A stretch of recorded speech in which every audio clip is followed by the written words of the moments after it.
The wake-up call. He collapsed right in the middle of a packed courtroom. He was one of this country's most distinguished trial lawyers. He was also a man well known for the $3,000 Italian suits which draped his well-fed frame, as for his remarkable string of legal victories. I simply stood there, paralyzed by the shock of what I had just witnessed. The great Julian Mantle had been reduced to a victim and was now squirming on the ground like a helpless infant, shaking and shivering like a maniac. I had known Julian for 17 years. We had first met when I was a young law student hired as a summer research intern. Back then, he'd had it all. He was a brilliant, handsome, and fearless trial attorney with dreams of greatness. Julian was the firm's young star. He was tough, hard-driving, and willing to work 18-hour days for the success he believed was his destiny. Julian's outrageous courtroom theatrics regularly made the front pages of the newspapers. His extracurricular activities were probably as well known. Late-night visits to the city's finest restaurants with sexy young fashion models, or reckless drinking escapades became the stuff of legend. I still can't figure out why he picked me to work with him on that sensational murder case he was to argue that first summer. Though I had graduated from Harvard Law School, his alma mater, I certainly wasn't the brightest intern at the firm. At Julian's invitation, I stayed on at the firm as an associate, and a lasting friendship quickly developed between us. I will admit that he wasn't the easiest lawyer to work with. Serving as his junior was often an exercise in frustration, leading to more than a few late-night shouting matches. However, beneath his crusty exterior was a person who clearly cared about people. No matter how busy he was, he would always ask about Jenny, the woman I still call my bride. On finding out that I was in a financial squeeze, Julian arranged for me to receive a generous scholarship. Sure, he could play hardball with the best of them, but he never neglected his friends. The real problem was that Julian was obsessed with work. For the first few years, he justified his long hours by saying that he was doing it for the good of the firm. As time passed, Julian's reputation for brilliance spread and his workload continued to increase. In his rare moments of quiet, he confided that he could no longer sleep for more than a couple of hours without waking up feeling guilty that he was not working on a file. It soon became clear to me that he was being consumed by the hunger for more prestige, more glory, and more money. As expected, Julian became enormously successful. He achieved everything most people could ever want: a stellar professional reputation with an income in 7 figures, a spectacular mansion, a private jet, and his prized possession, a shiny red Ferrari parked in the center of his driveway. At 53 years of age, Julian looked as if he was in his late 70s. His face was a mass of wrinkles, a less than glorious tribute to his take-no-prisoners approach to life in general, and to the tremendous stress of his out-of-balance lifestyle in particular. His late-night dinners in expensive French restaurants, smoking thick Cuban cigars and drinking cognac after cognac had left him embarrassingly overweight. He constantly complained that he was sick and tired of being sick and tired.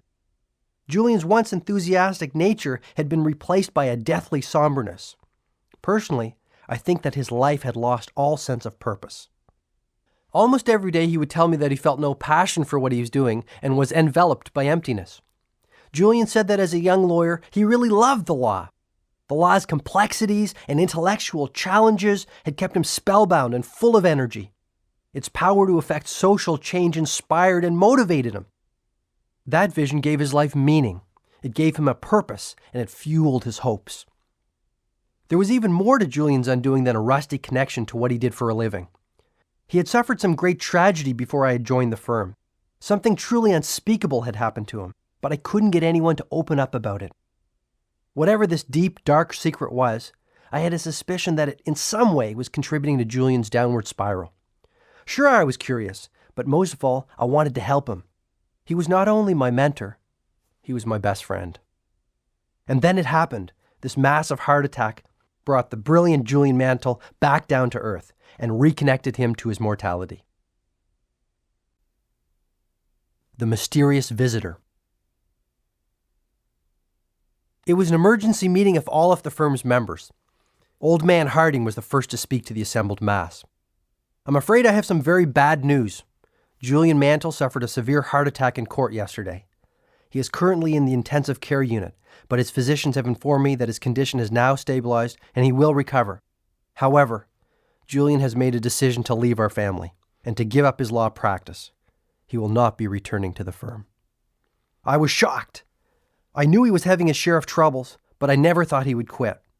As well, after all we had been through, I thought he would at least have the courtesy to tell me this personally.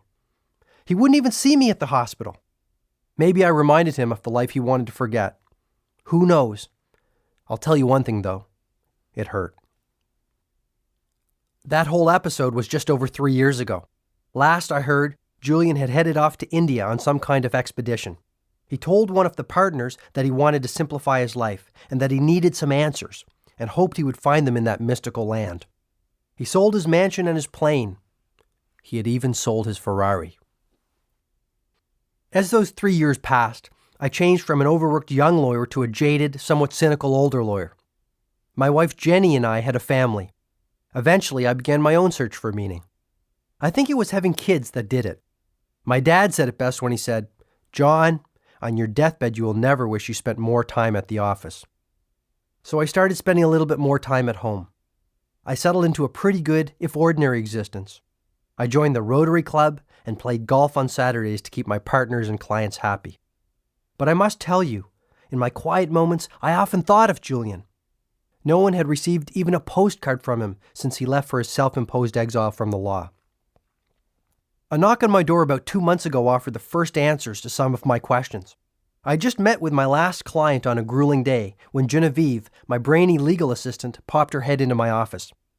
"There's someone here to see you, John. He says it's urgent, and he will not leave until he speaks with you." For an instant, I considered calling security, but realizing that this might be someone in need, I assumed a more forgiving posture. "Okay, send him in. I probably could use the business anyway."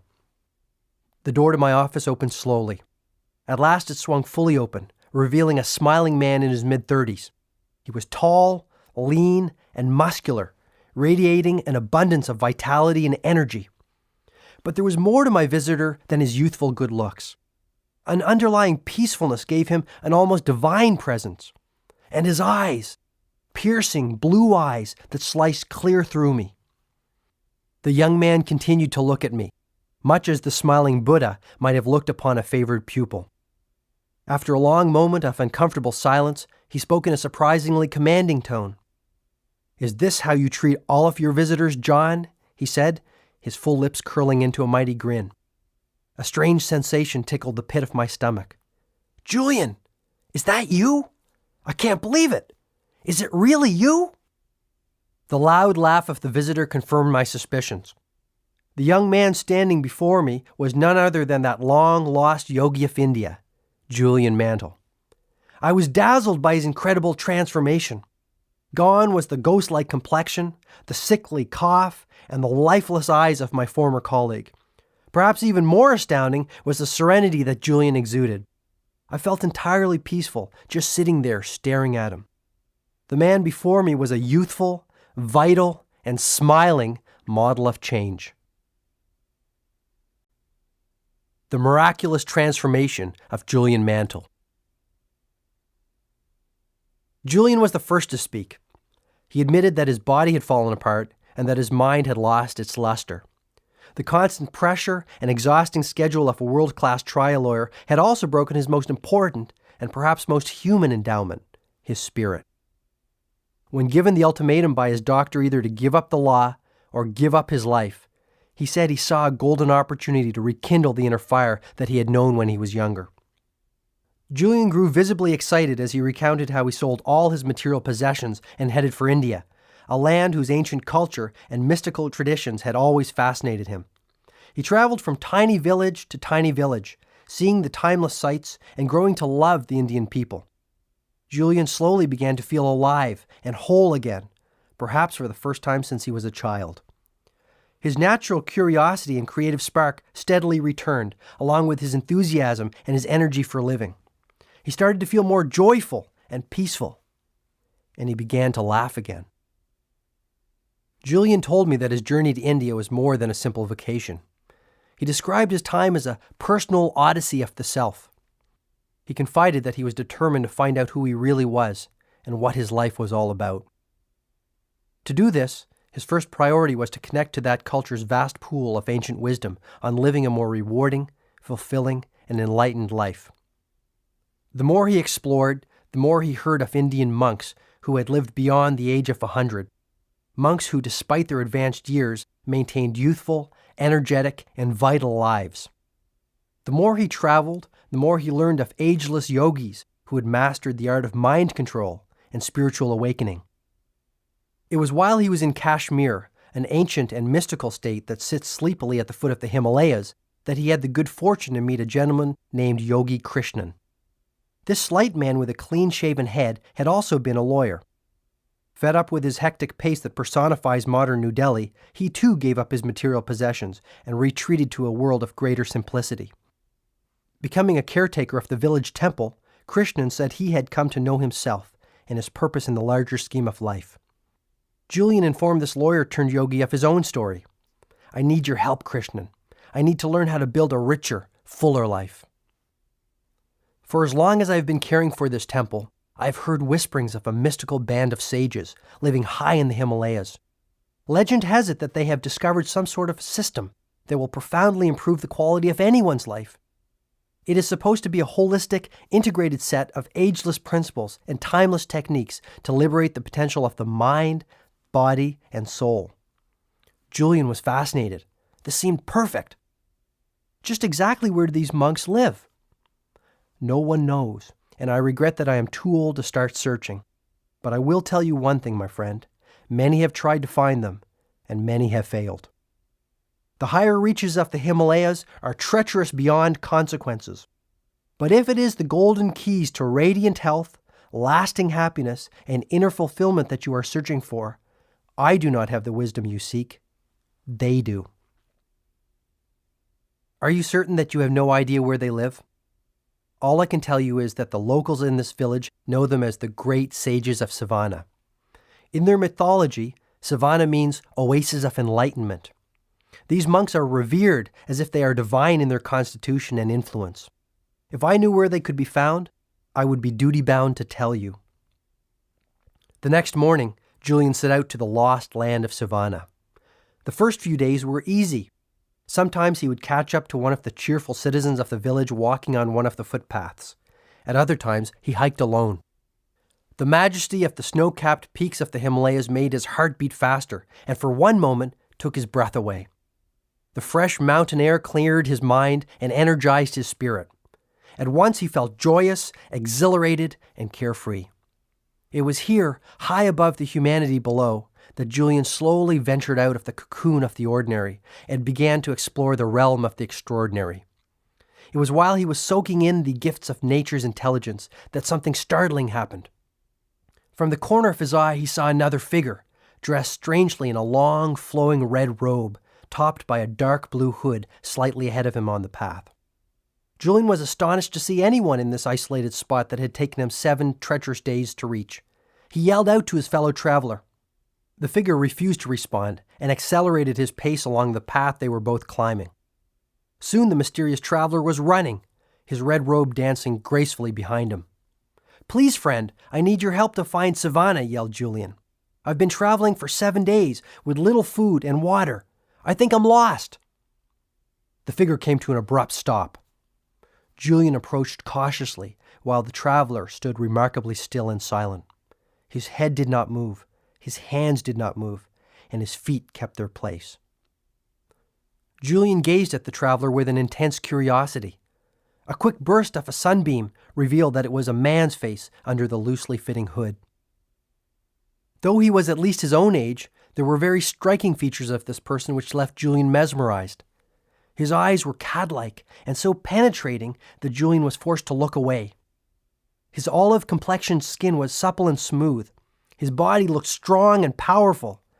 And though the man's hands gave away the fact that he was not young, he radiated an abundance of youthfulness and vitality. "I am Julian Mantle.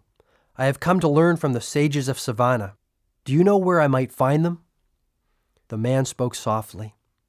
"Why is it that you seek these sages, friend?"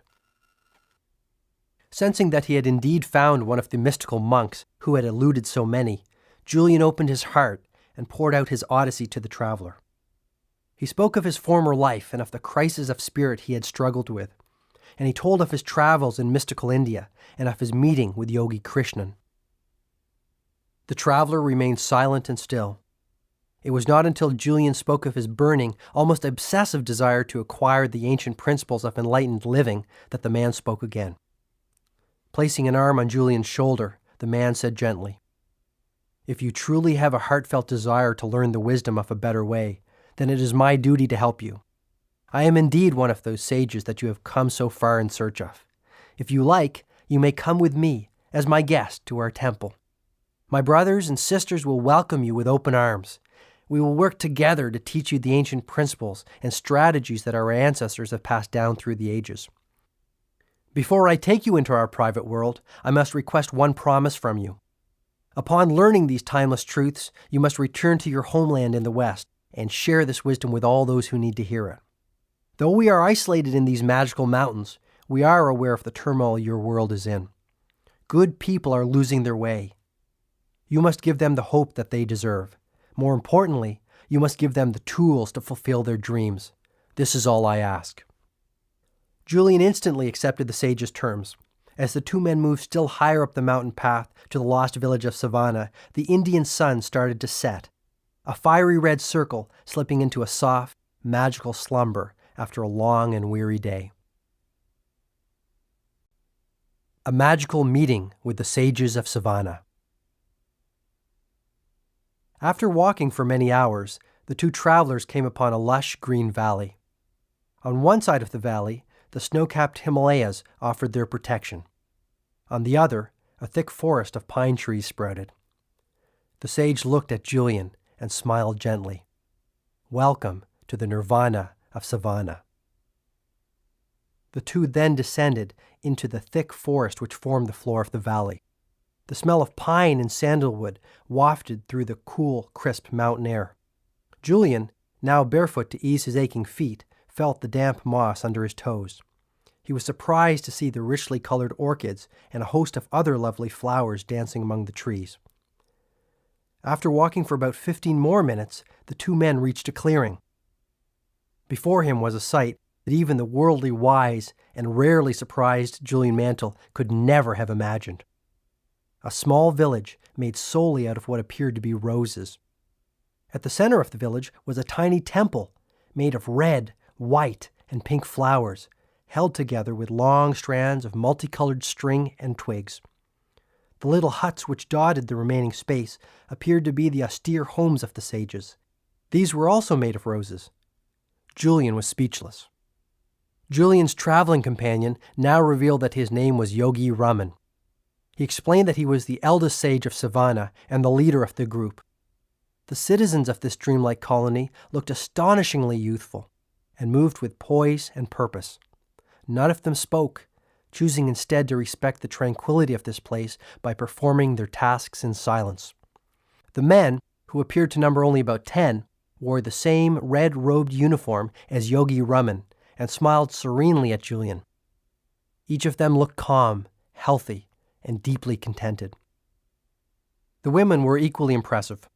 In their flowing pink silk saris and with white lotuses adorning their jet-black hair, they moved busily through the village with exceptional agility. With Zen-like focus, some worked inside the temple, preparing for what appeared to be a festival. Others carried firewood and richly embroidered tapestries. All were engaged in productive activities. All appeared to be happy.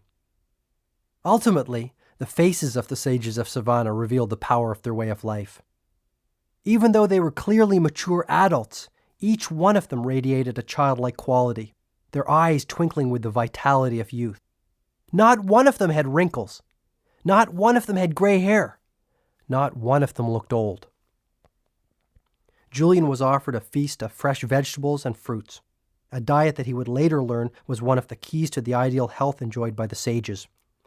After the meal, Yogi Raman escorted Julian to his living quarters, a flower-filled hut containing a small bed with an empty journal pad on it. This would be his home for the foreseeable future. Though Julian had never seen anything like this magical world of Savannah, his intuition told him that he belonged here, if only for a short period. And so began Julian's life among the sages of Savannah, a life of simplicity, serenity, and harmony. The best was soon to come. A spiritual student of the sages. It was now 8 p.m., and I still had to prepare for court the next day. Yet I was fascinated by the experience of this former legal warrior. The longer I listened to Julian, the more I came to realize that my own spirit had become rusty. What had happened to the uncommon passion I brought to everything I did when I was younger? Maybe it was time for me to reinvent my destiny. Julian quickened the pace as he continued with his tale. He told me how his desire for knowledge, coupled with his sharp intellect, had made him a well-loved member of the Savannah community. As a mark of their affection for Julian, the monks eventually made him an honorary member of their band and treated him like an integral part of their extended family. Eager to expand his knowledge of the workings of the mind, body, and soul, and to attain self-mastery, Julian spent literally every waking moment under the tutelage of Yogi Raman. The sage became more like a father to Julian than a teacher.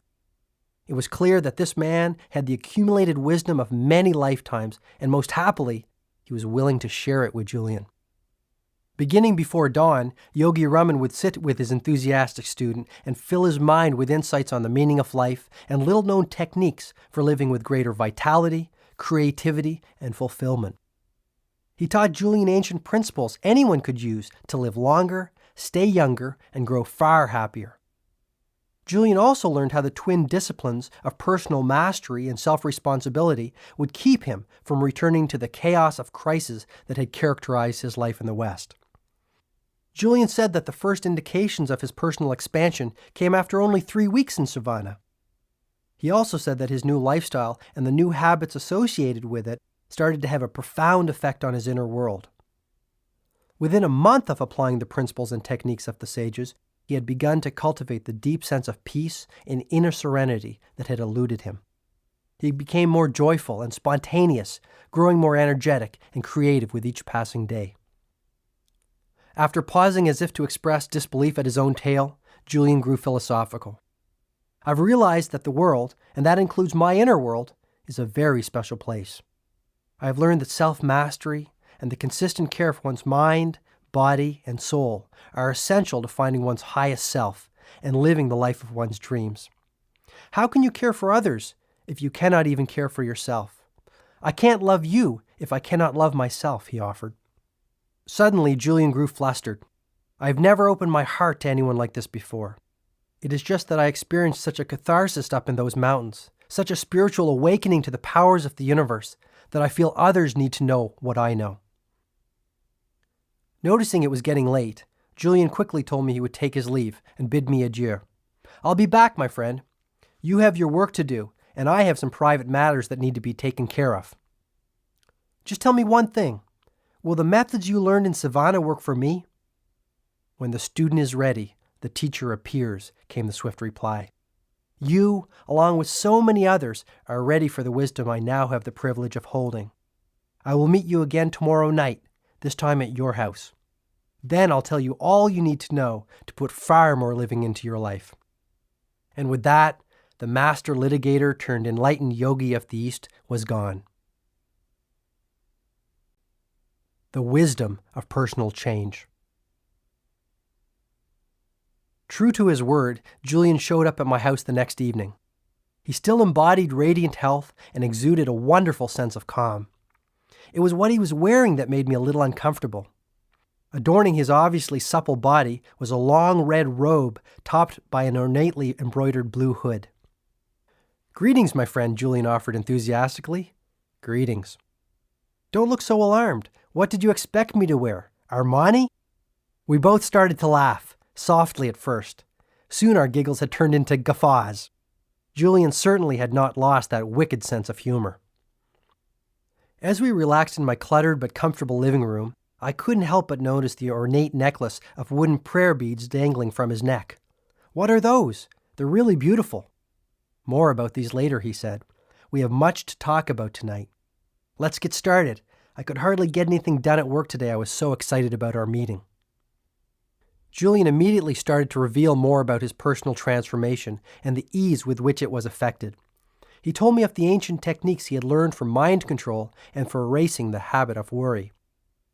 Though the conviction with which he spoke was clear, I began to grow skeptical. Was I the victim of some prank? This could not be real. Come on, Julian, stop pulling my leg. This whole story is starting to smack of one of your gags, I suggested, breaking into my best fear grin. Julian remained calm and patient. Spotting the pot of tea I had left on the table next to him, he started to pour into my waiting cup. He poured until the cup was full, but then he kept on pouring. Tea started to trickle down the sides of the cup and into the saucer. Julian, what are you doing? My cup is overflowing. No matter how hard you try, no more will go in. He looked at me for a long moment. Please don't take this the wrong way. I really respect you, John. However, just like this cup, you seem full of your own ideas. And how can any more go in until you first empty your cup? I was struck by the truth of his words. My many years in the conservative legal world, doing the same things every day with the same people who thought the same thoughts every day, had filled my cup to the brim. Okay, I see your point, I admitted. Perhaps all my years as a trial lawyer have made me a hardened skeptic. From the minute I saw you yesterday, something deep inside me told me that your transformation was genuine. Maybe I just didn't want to believe it. John, tonight is the first night of your new life. I simply ask that you think deeply about the wisdom and strategies that I will share with you and apply them with conviction for a period of 1 month. You will experience changes within the workings of your mind, body, and even your soul that will astonish you. A lasting sense of well-being and balance will swiftly return to your life. Wow! The advice of the sages is just as current today as it was 5,000 years ago. It will not only enrich your inner world, it will enhance your outer world and make you far more effective in all that you do. Most importantly, it will work for anyone. But before I share this knowledge with you, I must ask you for a promise. Once you see the power of the strategies and skills shown to me by the sages of Savannah, you must make it your mission to pass this wisdom on to others who will benefit from this knowledge. By agreeing to do this, you will help me fulfill my own pact with Yogi Raman. I agreed without reservation. Julian began to teach me the system he had come to consider as sacred. At the heart of the Savannan system were 7 basic virtues, 7 fundamental principles which embodied the keys to self-leadership, personal responsibility, and spiritual enlightenment. Julian told me that Yogi Raman was the first to share the 7 virtues with him after a few months in Savannah. On a clear night, Raman knocked softly on the door of Julian's hut. In the voice of a gentle guide, he spoke his mind. Since you have arrived, you have opened yourself up to our traditions and embraced them as your own. Tonight, on the eve of your 3rd month in Savannah, I will begin to share the inner workings of our system with you, not only for your benefit, but for the benefit of all those in your part of the world. I feel grateful that all I have learned over many years of silent contemplation will live within you. I looked at Julian and noticed that his eyes were now shut, as if he were transporting himself back to this fairy tale land that had showered the blessing of knowledge on him. Yogi Raman told me that the 7 virtues for a life overflowing with inner peace, joy, and a wealth of spiritual gifts were contained within a mystical fable. This fable was the essence of it all.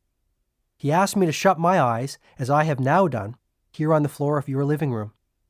He then told me to picture the following scene in my mind's eye. You are sitting in the middle of a magnificent, lush green garden. This garden is filled with the most spectacular flowers you have ever seen. The environment is supremely tranquil and silent. Savor the sensual delights of this garden and feel as if you have all the time in the world to enjoy this natural oasis. As you look around, you see that in the center of this magical garden stands a towering red lighthouse, 6 stories high.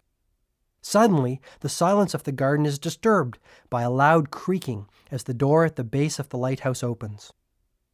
Out stumbles a 9-foot-tall, 900-pound Japanese sumo wrestler who casually wanders into the center of the garden. It gets better, chuckled Julian. The Japanese sumo wrestler is naked. Well, actually, he's not totally naked. He has a pink wire cable covering his private parts. As the sumo wrestler starts to move around the garden, he finds a shiny gold stopwatch which someone had left behind many years earlier. He slips on it and falls to the ground with an enormous thud. The sumo wrestler is rendered unconscious and lies there, silent and still. Just when you think he has taken his last breath, the wrestler awakens, stirred by the fragrance of some fresh yellow roses blooming nearby. Energized, the wrestler jumps swiftly to his feet and intuitively looks to his left. He is startled by what he sees. Through the bushes at the very edge of the garden, he observes a long, winding path covered by millions of sparkling diamonds. Something seems to instruct the wrestler to take the path, and to his credit, he does. This path leads him down the road of everlasting joy and eternal bliss. After hearing this strange tale, Julian told me he was disappointed. He had expected to hear something earth-shattering, wisdom that would stir him to action and perhaps even move him to tears. Yogi Raman detected this and said, "At first it might seem to be frivolous and perhaps even childish, but I assure you that every element of the fable embodies a timeless principle for radiant living and has great depth of meaning. The garden, the lighthouse, the sumo wrestler, the pink wire cable, the stopwatch, the roses, and the winding path of diamonds are symbols of the 7 timeless virtues for an enlightened life. I can also assure you that if you remember this little story and the fundamental truths that it represents, you will carry within you all that you need to know to raise your life to its highest level. You will have all the information and strategies you will need to profoundly influence the quality of your life and the lives of all those you touch. And when you apply this wisdom on a daily basis, you will change mentally, emotionally, physically, and spiritually." A most extraordinary garden. In the fable, the garden is a symbol for the mind, said Julian. If you care for your mind, if you nurture it and cultivate it just like a fertile, rich garden, it will blossom far beyond your expectations. But if you let the weeds take root, lasting peace of mind and deep inner harmony will always elude you. Look at the toxic waste that most people put into the fertile garden of their minds every single day. The worries and anxieties, the fretting about the past, the brooding over the future, and those self-created fears that wreak havoc within your inner world. Worry drains the mind of much of its power, and sooner or later, it injures the soul. To live life to the fullest, you must stand guard at the gate of the garden of your mind, and let only the best information enter. You truly can't afford the luxury of a negative thought, not even one. The most joyful, dynamic, and contented people of this world are no different from you or me in terms of their makeup. However, the ones who do more than just exist, the ones who fan the flames of their human potential and truly savor the magical dance of life, do different things than those whose lives are ordinary. Foremost among the things they do is adopt a positive paradigm about their world and all that is in it. The way you think stems from habit, pure and simple, Julian continued with conviction. I have learned that even the best conditioned thinkers are using only 1/100th of 1% of their mental reserves. In Savannah, the sages dared to explore the untapped potential of their mental capacity on a regular basis, and the results were astounding. Yogi Raman, through regular and disciplined practice, had conditioned his mind so that he was able to slow down his heartbeat at will. He had even trained himself to go for weeks without sleep. While I would never suggest that these should be goals for you to aspire to, I do suggest that you start to see your mind for what it is, nature's greatest gift. My teacher was growing more excited by the moment. His eyes seemed to twinkle as he spoke of the magic of the mind and the wealth of goodness it would surely bring. There is no such thing as objective reality or the real world. There are no absolutes. An event that appears to be a tragedy to one might reveal the seeds of unlimited opportunity to another. What really separates people who are habitually upbeat and optimistic from those who are consistently miserable is how the circumstances of their life are interpreted and processed. And it all starts with using your mind more effectively? Exactly, John. All success in life, whether material or spiritual, starts with that 12-pound mass sitting between your shoulders. Your outer world reflects the state of your inner world. By controlling the thoughts that you think and the way you respond to the events of your life, you begin to control your destiny. This makes so much sense, Julian. I guess my life has become so busy that I have never taken the time to think about these things. When I was in law school, my best friend Alex used to love reading inspirational books. He said that they kept him motivated and energized in the face of our crushing workload. I remember him telling me that one of them said that the Chinese character for crisis is comprised of two sub-characters, one that spells danger and another that spells opportunity. I guess that even the ancient Chinese knew that there is a bright side to the darkest circumstance if you have the courage to look for it. Yogi Raman put it this way: there are no mistakes in life, only lessons. There is no such thing as a negative experience, only opportunities to grow, learn, and advance along the road of self-mastery. From struggle comes strength. Even pain can be a wonderful teacher. Pain? I protested. Absolutely. To transcend pain, you must first experience it. Or to put it another way, how can you really know the joy of being on the summit of the mountain unless you have first visited the lowest valley? Get my point? To savor the good, one must know the bad? Yes, but I suggest that you stop judging events as either positive or negative. Rather, simply experience them, celebrate them, and learn from them. Once you consistently apply this principle to your daily life and start to condition your mind to translate every event into a positive, empowering one, you will banish worry forever. You will stop being a prisoner of your past. Instead, you will become the architect of your future. Okay, I understand the concept. What else might a humble, middle-class lawyer do to improve things? First of all, begin to live out of the glory of your imagination, not your memory. Run that one by me again? You see, things are always created twice. First in the workshop of the mind, and then, and only then, in reality. I call the process blueprinting, because anything you create in your outer world began as a simple blueprint in your inner world, on the lush picture screen of your mind. When you learn to take control of your thoughts and vividly imagine all that you desire from this worldly existence in a state of total expectancy, dormant forces will awaken inside you. You will begin to unlock the true potential of your mind to create the kind of magical life that I believe you deserve. From tonight onwards, forget about the past. Dare to dream that you are more than the sum of your current circumstances. Expect the best. You will be astonished at the results. I began to reflect on my own life.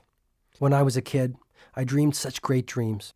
Often, I visualized myself as a sports hero or a business tycoon. I really believed that I could do, have, or be whatever I wanted to be. There were no limits on what my future could bring. I honestly don't think I felt that kind of freedom and joy for 15 years. What happened? Perhaps I lost sight of my dream when I became an adult and resigned myself to acting the way adults were supposed to act.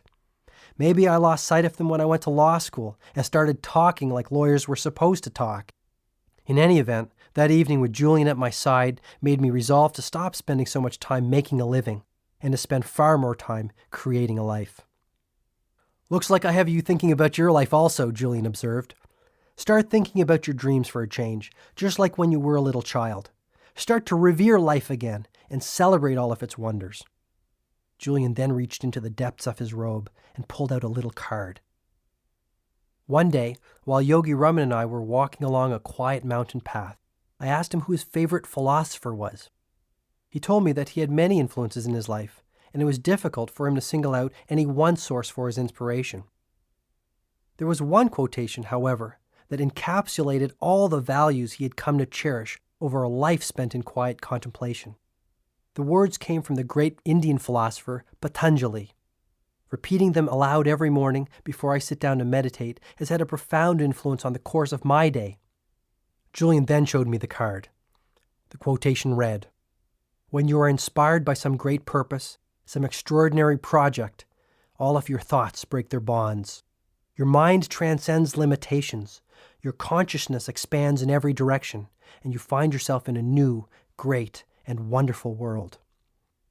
Dormant forces, faculties, and talents become alive, and you discover yourself to be a greater person than you ever dreamed yourself to be."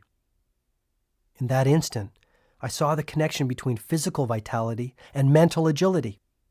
Julian was in picture-perfect health and looked many years younger than he had when we had first met. Success on the outside indeed begins with success on the inside, and by changing his thoughts, Julian had changed his life. Exactly how can I develop this positive, serene, and inspired attitude, Julian? After all these years in my routine, I think my mental muscles have grown a little flabby, I said with sincerity. If you diligently apply the strategies I am sharing with you every day for only 1 month, you will be astonished at the results. You will begin to tap into the highest levels of your own capacity and enter the realm of the miraculous. But to reach this destination, you must not get hung up on the outcome. Instead, enjoy the process of personal expansion and growth.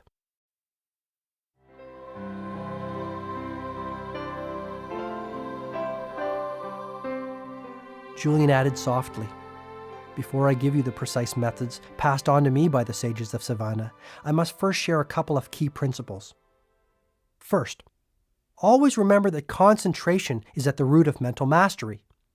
The very fact that you have a desire or a dream means that you have the corresponding capacity to realize it. However, to liberate the power of the mind, you must first be able to harness it and direct its focus only to the task at hand. The moment you concentrate the focus of your mind on a singular purpose, extraordinary gifts will appear within your life." "How about eternal happiness?" "Go big or stay home," he chuckled. "Nothing like starting off small. Well, you can have that too. The secret of happiness is simple. Find out what you truly love to do, and then direct all of your energy towards doing it. Once you're concentrating your mind power and energy on a pursuit that you love, abundance flows into your life, and all your desires are fulfilled with ease and grace. So simply figure out what turns you on and then do it." "If it is a worthy pursuit," Julian replied, "your passion must, in some way, improve or serve the lives of others. Once you find out what your life's work is, your world will come alive. You will wake up every morning with a limitless reservoir of energy and enthusiasm. All your thoughts will be focused on your definite objective. You will automatically erase the worry habit and become far more effective and productive. Interestingly, you will also have a deep sense of inner harmony, as if you are somehow being guided to realize your mission." "It is a wonderful feeling. I love it," Julian offered gleefully. "Fascinating. And I like the part about getting up feeling good. To be really honest with you, Julian, most days I wish I could just stay under the covers." "Do you know why most people sleep so much? Because they really don't have anything else to do. Those who rise with the sun all have one thing in common. They all have a purpose that fans the flames of their inner potential. They are driven by their priorities, but not in an unhealthy, obsessive way. It's more effortless and gentle than that. And given their enthusiasm and love for what they are doing in their lives, such people live in the moment. Their attention is fully and completely on the task at hand. Therefore, there are no energy leaks. These people are the most vibrant and vital individuals you will ever have the good fortune to meet." "Energy leaks? Sounds a little new agey, Julian. I'll bet you didn't learn that one at Harvard Law School." "True. The sages of Savannah pioneered that concept. Though it has been around for centuries, its application is just as relevant today. Too many of us are consumed by needless and endless worry. Worry causes your precious mental energy and potential to leak. Soon, you have no energy left. Once you find your purpose, however, life becomes much easier and far more rewarding. When you figure out what your main aim or destiny really is, your work will be play. Wouldn't it be a little risky for me to give up my job to start searching for my overriding passion and purpose? I mean, I have a family and real obligations. I have 4 people who depend on me." "I'm not saying that you have to leave the legal profession tomorrow. You will, however, have to start taking risks. Most people live within the confines of their comfort zone. Yogi Raman was the first to explain that the best thing you can do for yourself is to regularly move beyond it. This is the way to lasting personal mastery and the realization of the true potential of your human endowments. And what might those be? Your mind, your body, and your soul. So what risks should I take? Stop being so practical. Start doing the things you have always wanted to do. I have known lawyers who have quit their jobs to become stage actors and accountants who have become jazz musicians. In the process, they have found the deep happiness that had eluded them for so long. Calculated risk-taking will pay huge dividends. I see your point. So take the time to think. The sages of Savannah all took time daily to silently contemplate not only where they were, but where they were going.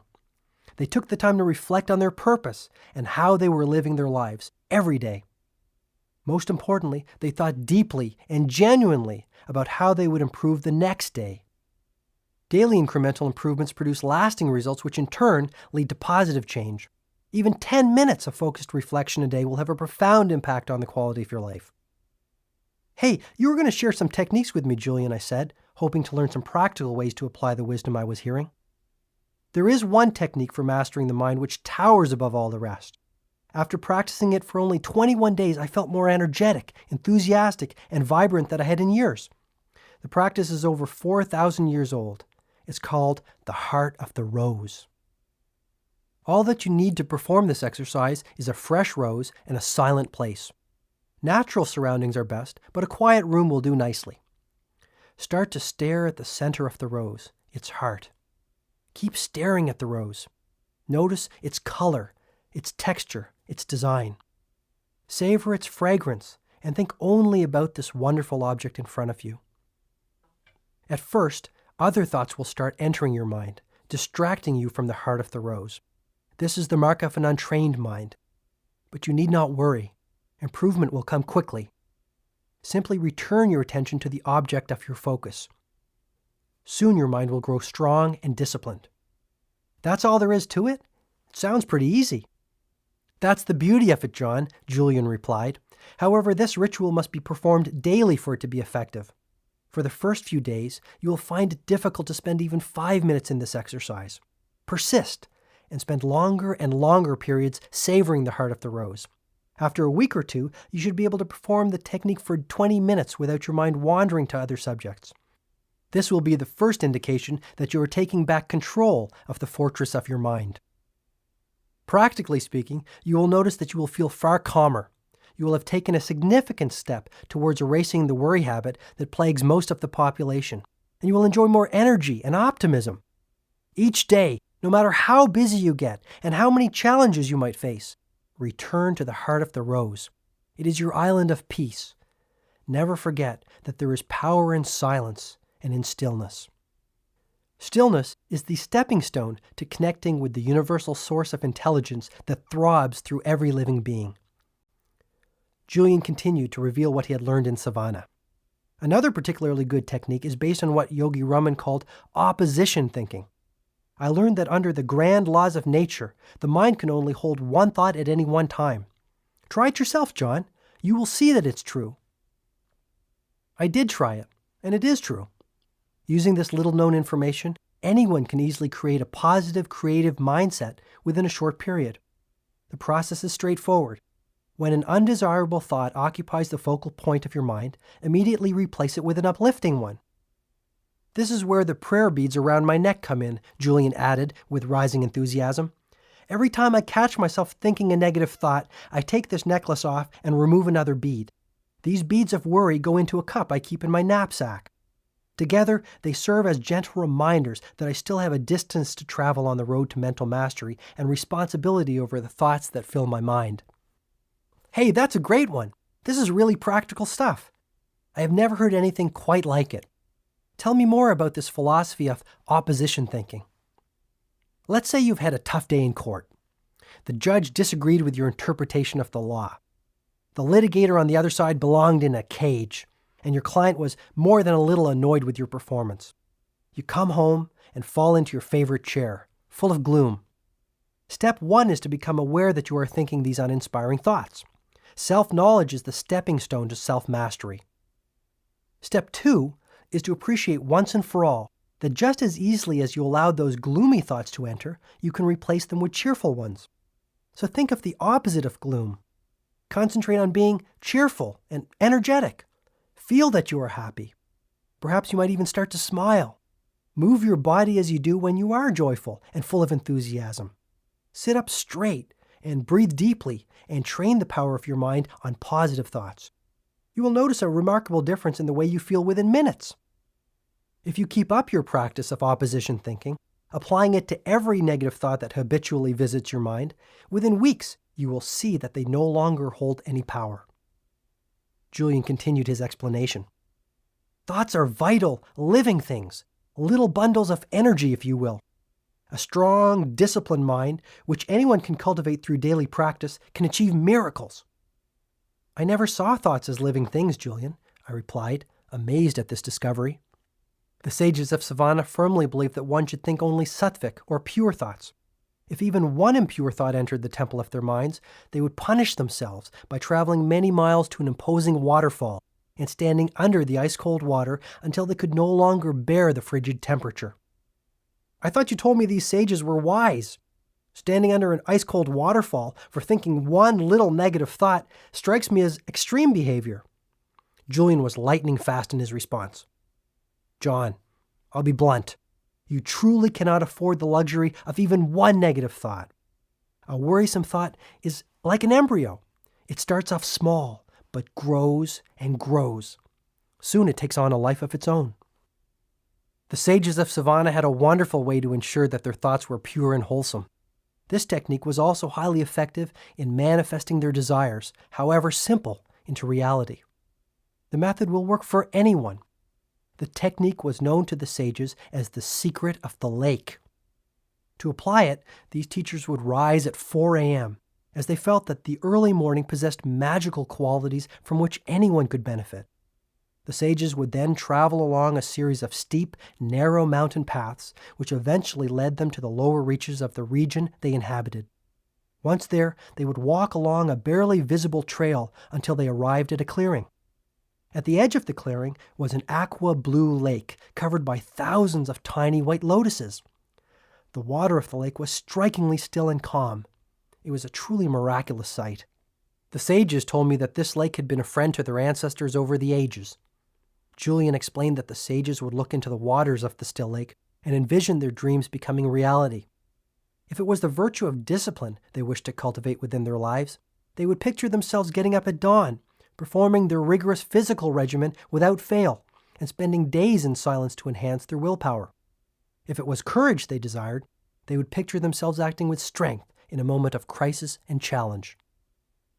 You see, John, the mind works through pictures.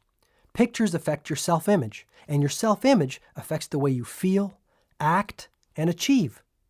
When you run inspiring, imaginative pictures through the movie screen of your mind, wonderful things start to happen in your life.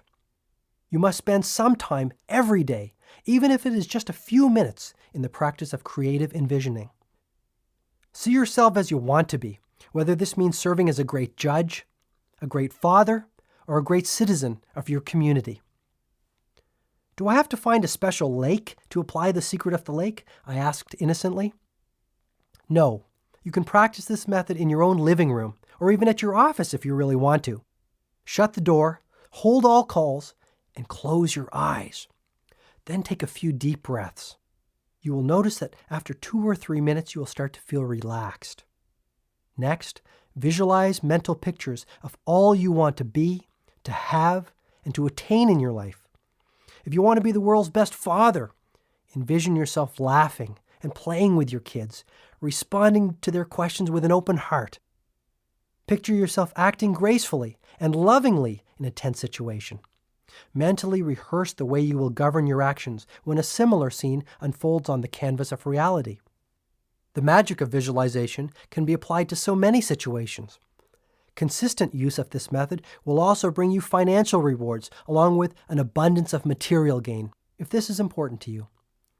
Understand once and for all that your mind has magnetic power to attract all that you desire into your life. Once you start to experience the joy this ancient technique brings, you will realize the infinite potential of your mind and begin to liberate the storehouse of ability and energy that currently sleeps within you. It was as if Julian was speaking a foreign tongue. I had never heard anyone speak of the power of imaging and its profound effects on every aspect of one's world. Yet, deep inside, I had faith in what Julian was saying. But doing these exercises at the office, Julian, my partners think I'm strange enough as it is. Do not be concerned with the judgment of others as long as you know what you are doing is right. You can do whatever you want to do as long as it is correct according to your conscience and your heart. Never be ashamed of doing that which is right. Decide on what you think is good and then stick to it. It was now 7 minutes past midnight. Remarkably, I didn't feel the least bit tired. When I shared this with Julian, he smiled once again. You have learned yet another principle for enlightened living. When you consistently direct your mind to live in the present, you will always have boundless energy, no matter what time the clock reflects. Kindling the inner fire. John, I'd like to continue to share the elements of Yogi Raman's fable with you, but I must confirm something. We are living in a very troubled world. Negativity pervades it, and many in our society are like floating ships without rudders, weary souls searching for a lighthouse that will keep them from crashing against the rocky shores. You must serve as a captain of sorts. I'm placing my trust in you to take the message of the sages of Savannah to all those who need to hear it. After consideration, I promised Julian with conviction that I would accept this assignment. He then continued passionately. The beauty of the whole exercise is that as you strive to improve the lives of others, your own life will be elevated into its highest dimensions. This truth is based on an ancient paradigm for extraordinary living. I'm all ears. Basically, the sages of the Himalayas guided their lives by a simple rule. He who serves the most reaps the most, emotionally, physically, mentally, and spiritually. This is the way to inner peace and outer fulfillment. I once read that people who study others are wise, but those who study themselves are enlightened. Here, perhaps for the first time, I saw a man who truly knew himself, perhaps his highest self. This brings me to the lighthouse, said Julian, remaining focused on the task at hand. I was wondering how that fit into Yogi Raman's fable. You will recall that in the middle of the garden stood a magnificent lighthouse. This symbol will remind you of yet another ancient principle for enlightened living. The purpose of life is a life of purpose. Those who are truly enlightened know what they want out of life, emotionally, materially, physically, and spiritually. Clearly defined priorities and goals for every aspect of your life will serve a role similar to that played by a lighthouse, offering you guidance and refuge when the seas become rough. Julian transported me back to the time when Yogi Raman examined this principle with him. He recalled the sage's exact words. Life is funny, observed Yogi Raman. One would think that the less one worked, the more one would have the chance to experience happiness. However, the real source of happiness can be stated in a word: achievement. Lasting happiness comes from steadily working to accomplish your goals and advancing confidently in the direction of your life's purpose. Workaholic monks? Quite the opposite. While the sages were tremendously productive people, their productivity was not of the frenetic type. Instead, it was of the peaceful, focused, Zen-like kind. The sages of Savannah did not waste time. Their collective conscience told them that their lives had a purpose and they had a duty to fulfill. This is what Yogi Raman said to me. Achievement need not be of the material sort. Personally, my objectives are to attain peace of mind, self-mastery, and enlightenment. If I fail to accomplish these goals by the end of my life, I am certain that I will die feeling unfulfilled and dissatisfied. Julian told me that this was the first time he had heard any of his teachers in Savannah speak of their own mortality. And Yogi Raman sensed this in my expression. You need not worry, my friend, he said. I have already lived past the age of 100 and have no plans for a quick exit.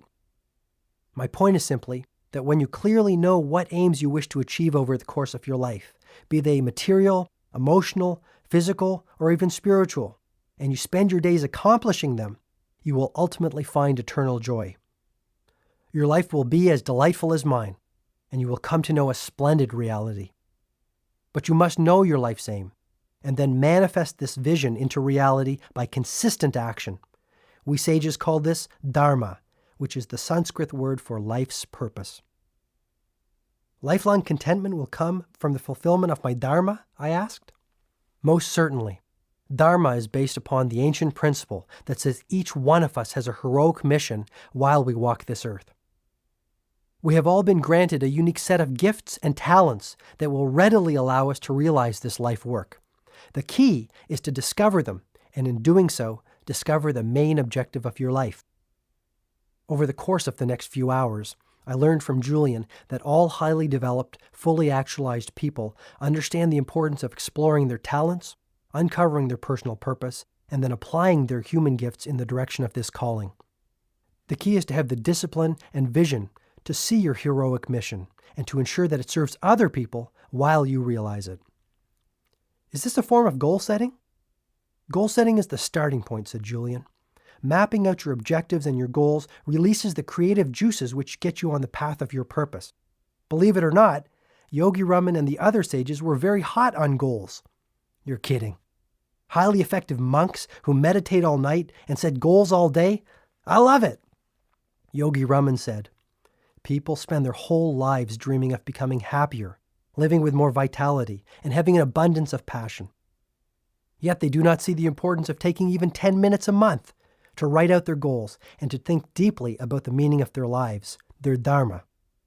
Goal setting will make your life magnificent.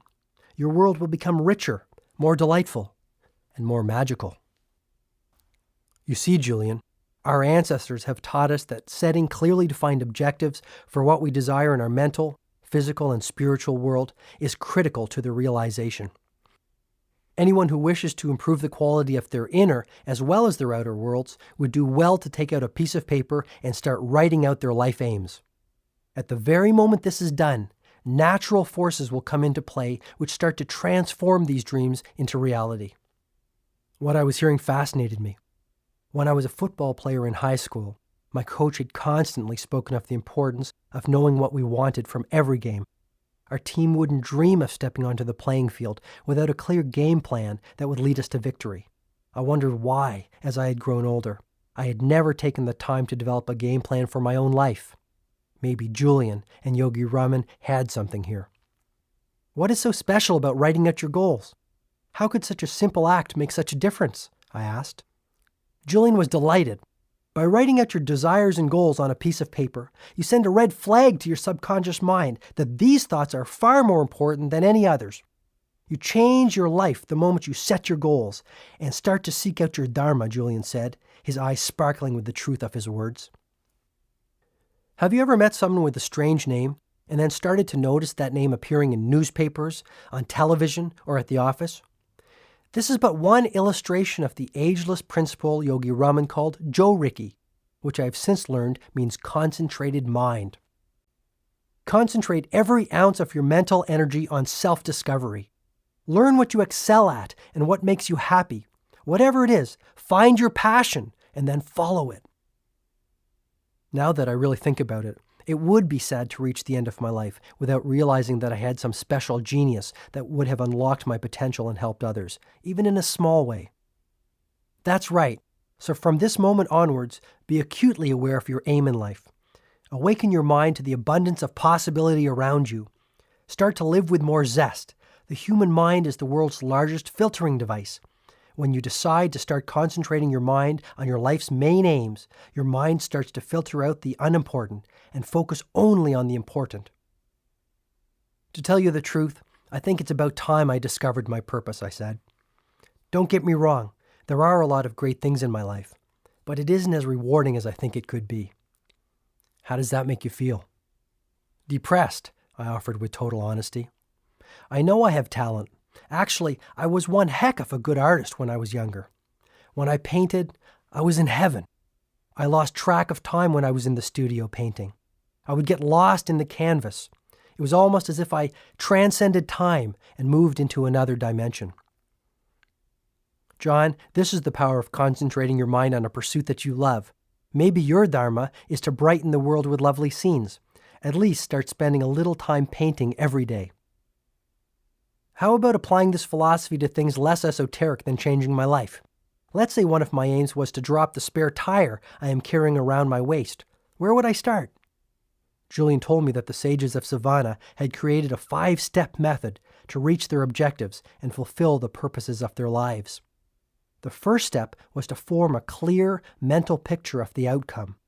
If this was to lose weight, every morning, just after I woke up, I was to envision myself as a lean, fit person, full of vitality and boundless energy. Step 2 was to get some positive pressure on myself. Pressure can inspire you to achieve great ends. People generally achieve magnificent things when they are forced to tap into the wellspring of human potential that lies within them. How can I create this positive pressure on myself? I asked, now thinking about the possibilities of applying this method to everything from getting up earlier to being a more patient and loving father. One of the best is the public pledge. Tell everyone you know you will lose the excess weight or whatever your goal might be. Once you make your goal known to the world, there will instantly be pressure on you to work towards its fulfillment, since no one likes to look like a failure. When you train your mind to associate pleasure with good habits and punishment with bad ones, your weaknesses will quickly fall by the wayside. You said there were 5 steps to follow to make my desires come true, I said impatiently. What are the remaining 3? Yes, John. The 3rd step is a simple one.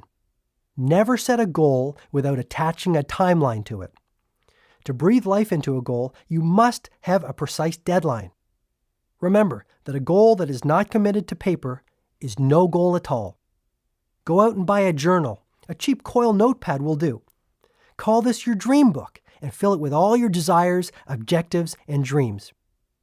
Get to know yourself and what you are all about. Don't I already know myself? Most people don't. The Chinese define image in these terms. There are 3 mirrors that form a person's reflection. The first is how you see yourself.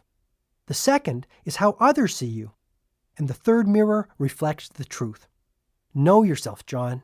Know the truth. Divide your dream book into separate sections for goals relating to the different areas of your life.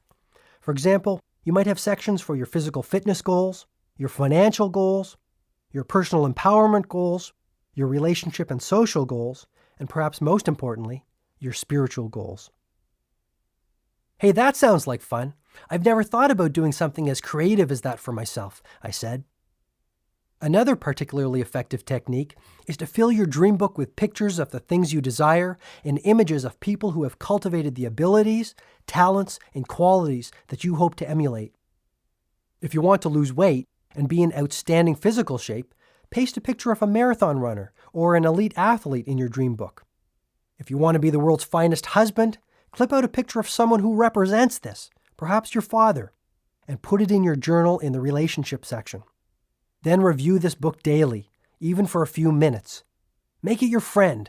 The results will startle you. My wife would love to have a dream book. She'd probably fill it with pictures of me without my notorious belly. It's really not that big, Julian suggested in a consoling tone. Then why does Jenny call me Mr. Donut? I said, breaking into a broad smile. Julian started to laugh. I had to follow. Soon the 2 of us were howling on the floor. I guess if you can't laugh at yourself, who can you laugh at? I said, still giggling. Very true, my friend. When I was chained to my former lifestyle, one of the main problems was that I took life far too seriously. Now I am much more playful and childlike. I enjoy all of life's gifts, no matter how small they are. But I have digressed. Once you have formed a clear mental picture of your outcome, created a little pressure behind it, set a deadline, and committed it to paper, the next step is to apply what Yogi Raman called the magic rule of 21. The learned men and women of his world believed that for a new behavior to crystallize into a habit, one had to perform the new activity for 21 days in a row. What's so special about 21 days? The only way to permanently install a new habit is to direct so much energy towards it that the old one slips away like an unwelcome house guest. The installation is generally complete in about 21 days, the time it takes to create a new neural pathway. Say I wanted to start practicing the heart of the rose technique to erase the worry habit and live at a more peaceful pace. Do I have to do it at the same time every day? Good question. The only reason to do something is because you want to and because you know it is the right thing for you to do. My suggestion is that you try the heart of the rose method at the same time every day and in the same place every day. There is tremendous power in a ritual. When you insert any activity into your routine by doing it the same way at the same time every day, it quickly grows into a habit. Soon you will be performing the new habit with the same ease that you feel while brushing your teeth. And the final step for attaining goals and advancing along the path of purpose, I wondered? The final step in the Sage's method is one that is equally applicable as you advance along the path of your life. The Sages of Savannah truly believed that a day without laughter or a day without love was a day without life. Never forget the importance of living with unbridled exhilaration. Never neglect to see the exquisite beauty in all living things. Remain spirited, joyful, and curious. Stay focused on your life work and on giving selfless service to others. The universe will take care of everything else. This is one of nature's truest laws. Is that it? I still have much wisdom to share with you. Are you tired? Not in the least. Actually, I feel pretty pumped up. You're quite the motivator, Julian. Have you ever thought about an infomercial? I asked mischievously. I don't understand, he replied gently. Never mind. Just one of my feeble attempts at humor. Okay. Before we move along with Yogi Raman's fable, there was one last point about reaching goals and your dreams that I would like to impress on you. Go for it. There is one word which the sages spoke of in almost reverential terms. This simple word seemed to carry a depth of meaning for them, and it peppered their daily talk. The word I am speaking of is passion, and it is a word you must constantly keep at the forefront of your mind. A burning sense of passion is the most potent fuel for your dreams. Here, in our society, we have lost our passion. We do not do things because we love to do them. We do things because we feel we have to do them. This is a formula for misery. Reclaim the joy of waking up every morning full of energy and exhilaration. Breathe the fire of passion into all that you do. You will quickly reap great material as well as spiritual rewards. You make it sound so easy. It is. From tonight onwards, take complete control of your life. Decide once and for all to be the master of your fate. Discover your calling, and you will start to experience the ecstasy of an inspired life. Finally, always remember that what lies behind you and what lies in front of you is nothing when compared to what lies within you. Thanks, Julian. I really needed to hear this. I never realized all that was lacking in my life until tonight. Things are going to change. I promise you. I am grateful for this. You're welcome, my friend. I'm simply fulfilling my purpose. The ancient art of self-leadership. Time is passing quickly, said Julian, before pouring himself another cup of tea. The morning will soon be upon us. Do you want me to continue, or have you had enough for one night? Please continue, Julian. I have all the time in the world. The kids are sleeping at their grandparents' house tonight, and Jenny won't be up for hours. Sensing my sincerity, he continued with the symbolic fable that Yogi Raman had offered him to illustrate his wisdom. You will recall that as the fable continues, the door of the lighthouse slowly opens, and out walks a 9-foot-tall, 900-pound Japanese sumo wrestler. Sounds like a bad Godzilla movie. I used to love those when I was a kid, Julian said. Me too, but don't let me distract you. The sumo wrestler represents a very important element in the life-changing system of the sages of Savannah. Yogi Raman told me that many centuries ago in the East, the great teachers developed and refined a philosophy called Kaizen. This Japanese word means constant and never-ending improvement, and it's the personal trademark of every man and woman who is living a soaring, fully awakened existence. How did the concept of Kaizen enrich the lives of the sages? I asked. If you really want to improve your outer relationships or your finances, you must first improve your inner world. The most effective way to do this is through the practice of continuous self-improvement. Julian, I hope you don't mind me saying it, but all this talk about one's inner world sounds more than a little esoteric to me. I'm having a little difficulty with this notion of Kaizen and improving my inner world. What exactly are we talking about here? Julian was agile in his response. When I speak of improving your inner world, I am simply speaking of self-improvement and personal expansion, and it is the best thing you can do for yourself. Taking the time to master your mind, to care for your body, and to nourish your soul will put you in the position to develop more richness and vitality in your life. It is as Epictetus said so many years ago, no man is free who is not a master of himself. I nodded in full agreement. This was the first time I had given any serious thought to the importance of improving myself. I really could use the added energy and good health that exercising would surely bring. Ridding myself of my nasty temper and my habit of interrupting others might do wonders for my relationship with my wife and kids. And erasing my worry habit would give me the peace of mind and deep happiness I had been searching for. The more I thought about it, the more potential improvements I saw. Julian spoke of the importance of building strength of character, developing mental toughness, and living with courage. He told me that these 3 attributes would lead not only to a virtuous life, but a life filled with achievement, satisfaction, and inner peace.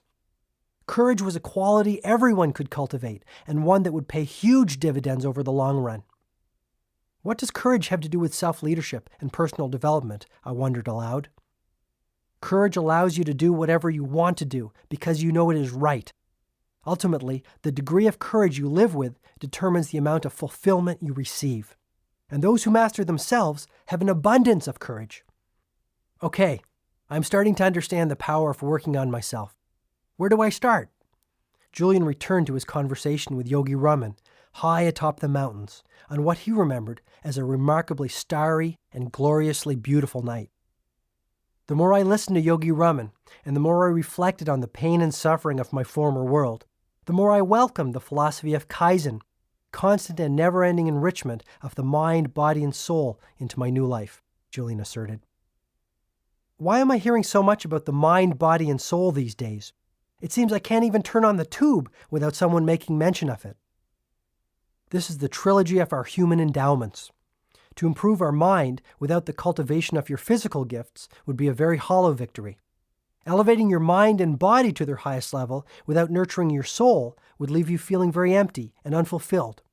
But when you dedicate your energies to unlocking the full potential of all 3 of your human endowments, you will taste the divine ecstasy of an enlightened life. You've got me pretty excited, pal. And as to your question about where to start, I promise that I will give you a number of ancient yet powerful techniques in a few moments. But first, I must share a practical illustration with you. Get into push-up position. Good grief, Julian's become a drill sergeant, I silently thought. Being curious and wishing to keep my cup empty, I complied. Now do as many push-ups as you can possibly do. Don't stop until you truly are certain that you cannot do any more. I struggled with the exercise. The first 15 push-ups were pure agony.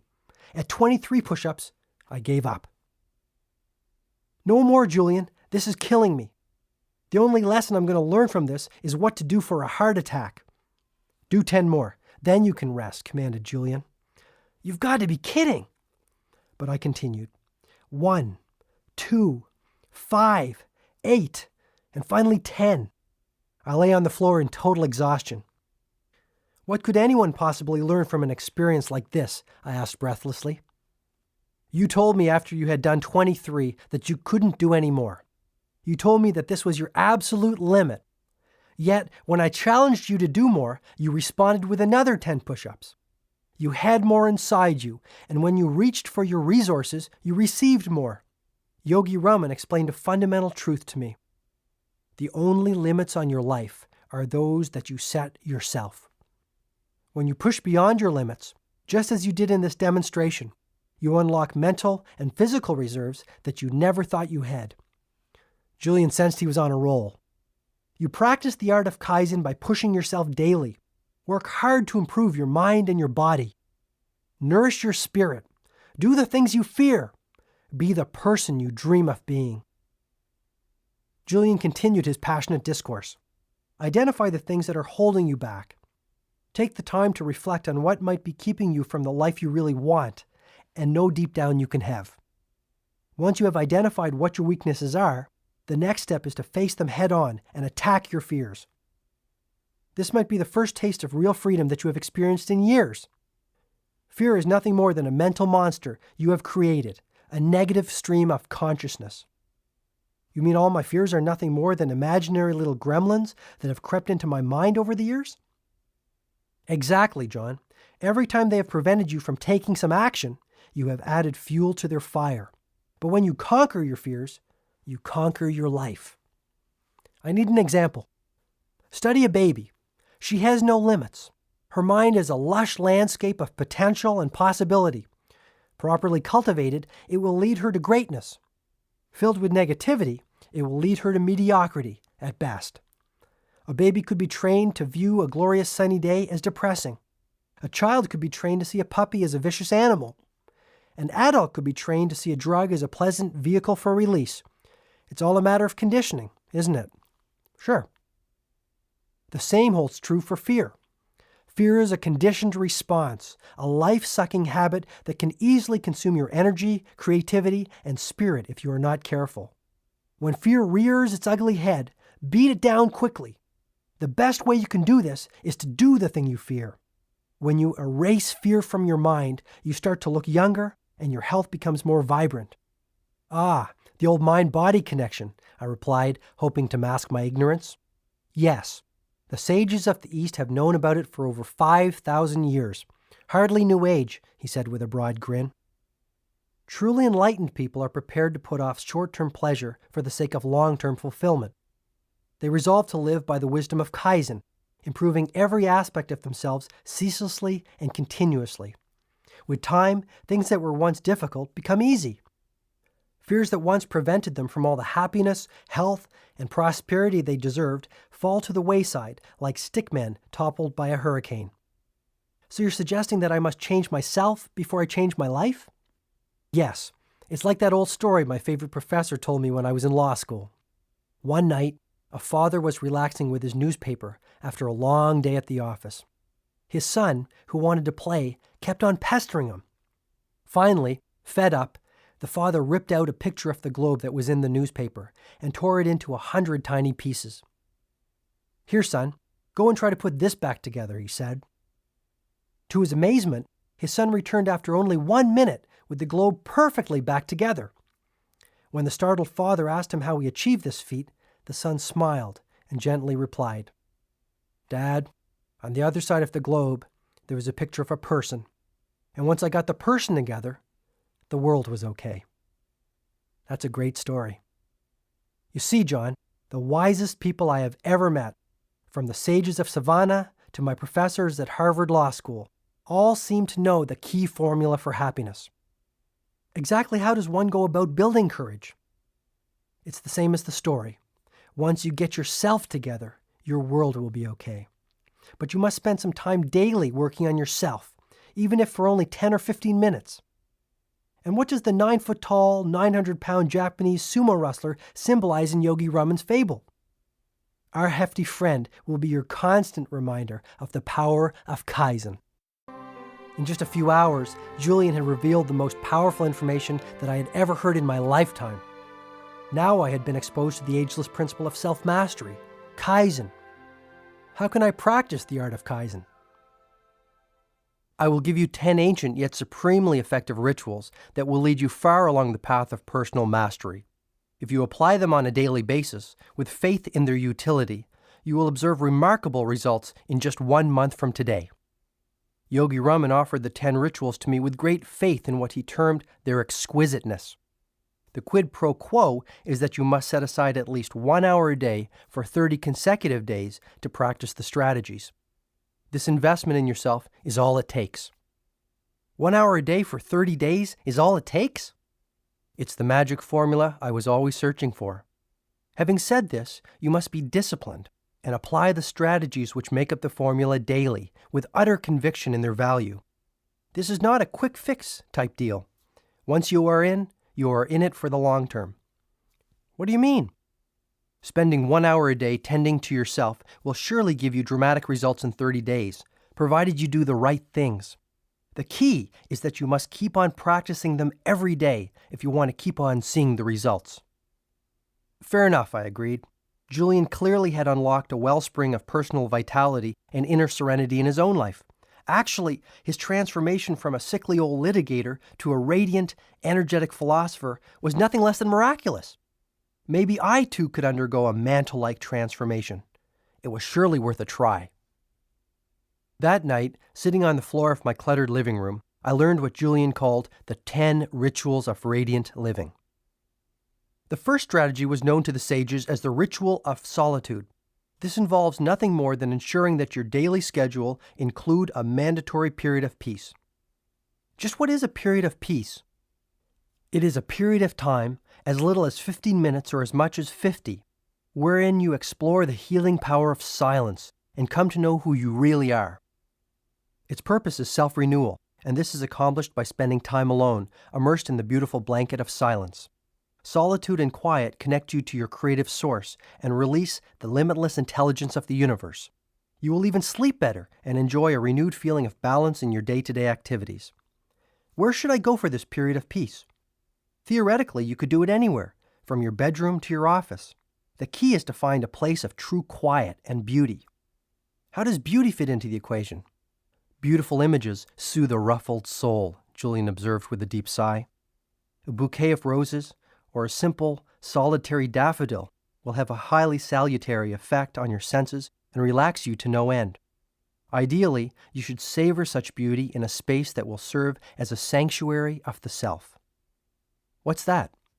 Basically, it is a place that will become your secret forum for mental and spiritual expansion. This might be a spare room in your house or simply a peaceful corner of a small apartment. The point is to reserve a spot for your renewal activities, a place that sits there quietly, awaiting your arrival. I love the sound of that. I think having a silent place to go to when I come home from work would make a world of difference. That brings up another important point. The ritual of solitude works best when you practice it at the same time every day.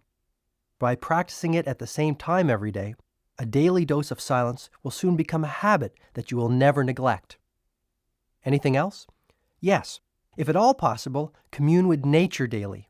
A quick walk through the woods, or even a few minutes spent cultivating your tomato garden in the backyard, will reconnect you to the wellspring of calm that may now be dormant within you.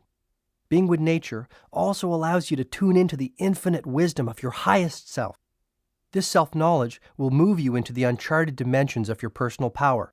Never forget this, Julian advised, his voice rising with passion. Has this ritual worked well for you, Julian? Absolutely. Some days I spend hours in quiet contemplation. On other days, I spend only 10 minutes. The result is more or less the same: a deep sense of inner harmony and an abundance of physical energy.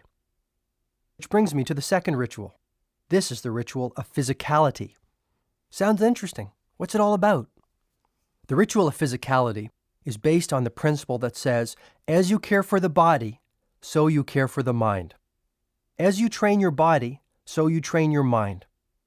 Take some time every single day to nourish the temple of your body through vigorous exercise. Get your blood circulating and your body moving.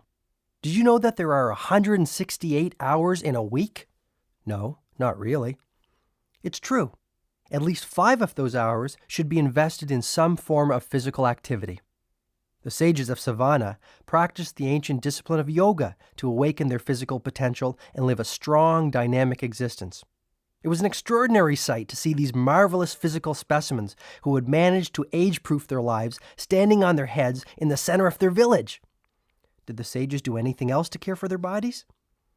Yogi Raman and his brothers and sisters also believed that vigorous walking in natural surroundings worked wonders for relieving fatigue and restoring the body to its natural state of vibrancy. I really think it didn't matter too much to them what they did, so long as they moved their bodies and got the fresh air of their breathtaking surroundings flowing through their lungs. What does breathing fresh air have to do with anything? I'll answer your question with one of Yogi Raman's favorite sayings: to breathe properly is to live properly. Quite early on in Savannah, the sages taught me that the fastest way to double or even triple the amount of energy I had was to learn the art of effective breathing. Their philosophy was simple.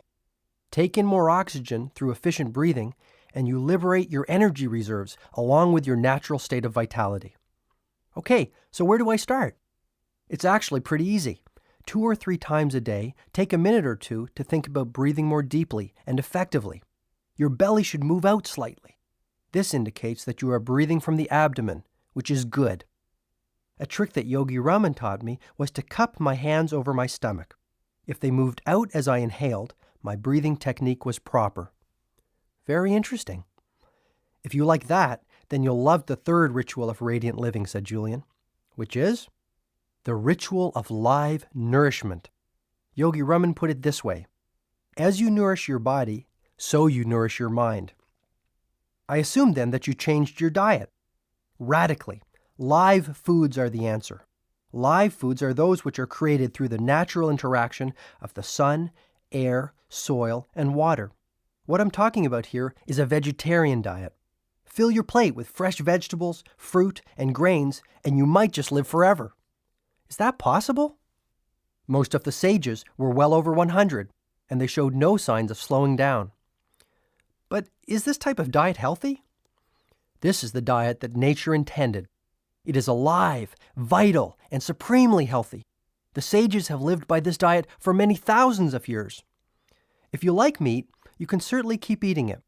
Just remember that you are ingesting dead food. If you can, cut back on the amount of red meat that you eat. It is really hard to digest, and since your digestive system is one of the body's most energy-consuming processes, valuable energy reserves are needlessly depleted by this foodstuff. Do you see what I'm getting at? Just compare how you feel after eating a steak with your energy levels after you've had a salad. If you don't want to become a strict vegetarian, at least start having a salad with every meal and fruit for dessert. Even this will make a huge difference in the quality of your physical life. Try it for about a month and judge the results for yourself. You will feel phenomenal. Okay, if it's good enough for the sages, it's good enough for me. I promise you I will give it a shot. If I have sold you on the ritual of live nourishment, I think you will love the fourth one. The student is still holding his empty cup. The fourth ritual is known as the ritual of abundant knowledge. It centers around the whole notion of lifelong learning and expanding your knowledge base for the good of yourself and all those around you. Read regularly. Reading for 30 minutes a day will do wonders for you, but I must caution you. Do not read just anything. Make it something that will improve both you and the quality of your life. What did the sages read? They spent many of their waking moments reading and rereading the ancient teachings of their ancestors. They devoured this philosophical literature. It was in Savannah that I really learned the power of the book and the principle that a book is the best friend of the wise. To truly get the best out of a great book, you must study it, not just read it. The sages would read many of the books of wisdom in their vast library 10 or 15 times. They treated great books as scriptures, holy documents of divine origin. Wow, is reading really that important? 30 minutes a day will make a delightful difference in your life because you will quickly start to see the vast reserves of knowledge available for your use. Read the right books. Learn how those who have preceded you have handled the challenges you are currently facing. What exactly are the right books? Any titles you could recommend to an eager young beaver? I said, flashing a broad grin. Sure. You will thrive on the biography of the great American Benjamin Franklin. I think you will also find much growth impetus from Mahatma Gandhi's autobiography entitled The Story of My Experiments with Truth. I also suggest that you read Siddhartha by Hermann Hesse, the highly practical philosophy of Marcus Aurelius, and some of the work of Seneca. You might even read Think and Grow Rich by Napoleon Hill. I read it last week and I thought it was very profound. Think and Grow Rich, I exclaimed. But I thought you left all that behind you. I'm really sick and tired of all the make money fast manuals that are being peddled out there by snake oil salesmen preying on the weak. Easy, big fella. I couldn't agree with you more, offered Julian, with all the warmth and patience of a wise, loving grandfather. That little book is not about making a lot of money. It's about making a lot of life. Think and Grow Rich is about abundance, including spiritual abundance, and how to attract all that is good into your life. You might do well to read it, but I will not press the point. Sorry, Julian. I guess my temper gets the better of me sometimes, I offered apologetically. One more thing I need to improve. I really am grateful for all that you are sharing with me. No problem. My point is simply read and keep reading. Do you want to know something else interesting? What? Books simply help you to see what is already within yourself. That's what enlightenment is all about. After all my journeying and exploring, I found that I have actually come full circle back to the point from which I started as a young boy. But now I know myself, and all that I am and can be. Okay, what's the fifth ritual of radiant living? It is the ritual of personal reflection. You see, we all have many sleeping talents inside of us. By taking the time to get to know them, we kindle them. However, silent contemplation will deliver even more than this. This practice will make you stronger, more at ease with yourself, and wiser. I'm still a little fuzzy on the concept, Julian. Every night, the sages would retire to the sanctuary of their huts covered by fragrant rose petals and sit in deep contemplation. Yogi Raman would actually take a written inventory of his day. What kinds of things would he write down, I asked.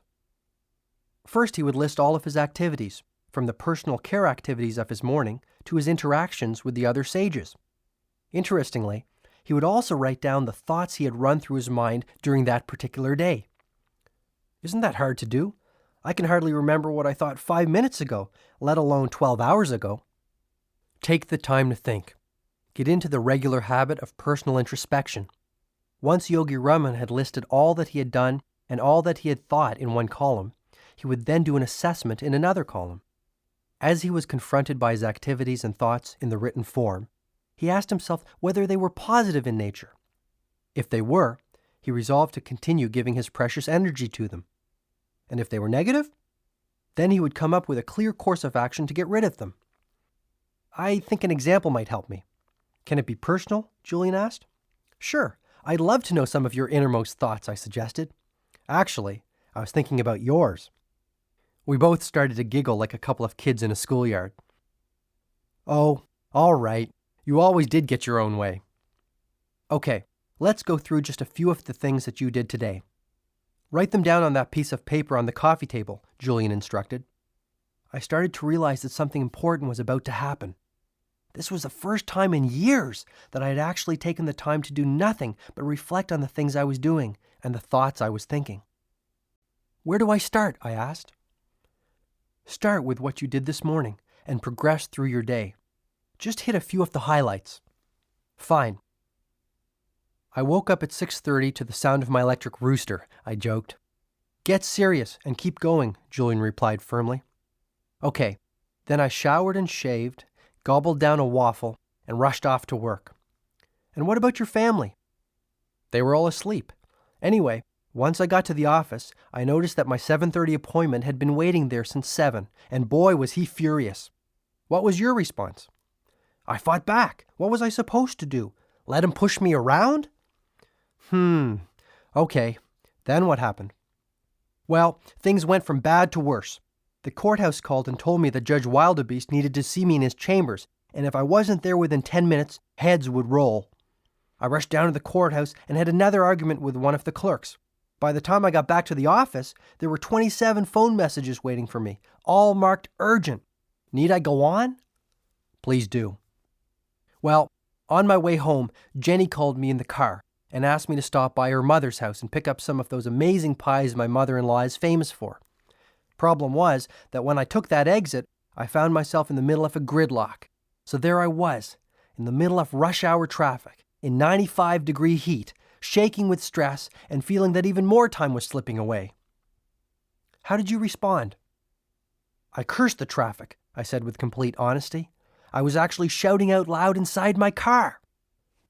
Maybe we should stop there. Just take a second and look at your day. Obviously, in retrospect, there are at least a few things that you would do differently if you had the chance, wouldn't you? Well, first, in a perfect world, I would get up earlier. I'd like to have a little peace in the morning and ease myself into the day. The Heart of the Rose technique sounds like it would be fun. Also, I really would like to have the family around the breakfast table, even if only for a bowl of cereal. It would give me a better sense of balance. I always seem to feel that I never spend enough time with Jenny and the kids. But it is a perfect world, and you have a perfect life. You do have the power to control your day. You do have the power to live your dreams, Julian observed, his voice rising. I am realizing this. I really am starting to feel that I can change. Great. Continue reflecting on your day, he instructed. Well, I wish I hadn't yelled at my client. I wish I hadn't argued with the court clerk. And I wish I hadn't screamed at the traffic. I think you now see the power of the ritual of personal reflection, Julian said. By looking at what you are doing, how you are spending your day, and the thoughts you are thinking, you give yourself a benchmark for measuring improvement. The only way to improve tomorrow is to know what you did wrong today. Lots to think about, Julian. Lots to think about, I offered reflectively. How about thinking about the sixth ritual for radiant living, the ritual of early awakening? Uh-oh, I think I know what's coming. One of the best pieces of advice I learned in that far-off oasis of savannah was to rise with the sun and to start the day off well. Most of us sleep far more than we need to. The average person can get by on 6 hours and remain perfectly healthy and alert. Getting up with the sun sounds extreme. Actually, it isn't. There are few things more natural than rising with the glory of the first rays of a new day. The sages believed that sunshine was a gift from heaven, and while they were careful not to overexpose themselves, they regularly had sun baths and often could be seen dancing playfully in the early morning sunshine. I firmly believe that this was another key to their extraordinary longevity. How do I build this ritual into my routine? Here are a couple of quick tips. First, never forget that it is the quality and not the quantity of sleep that is important. It is better to have 6 hours of uninterrupted deep sleep than even 10 hours of disturbed sleep. For example, Yogi Raman would never eat after 8 p.m. He said that the digestive activity it induced would reduce the quality of his sleep.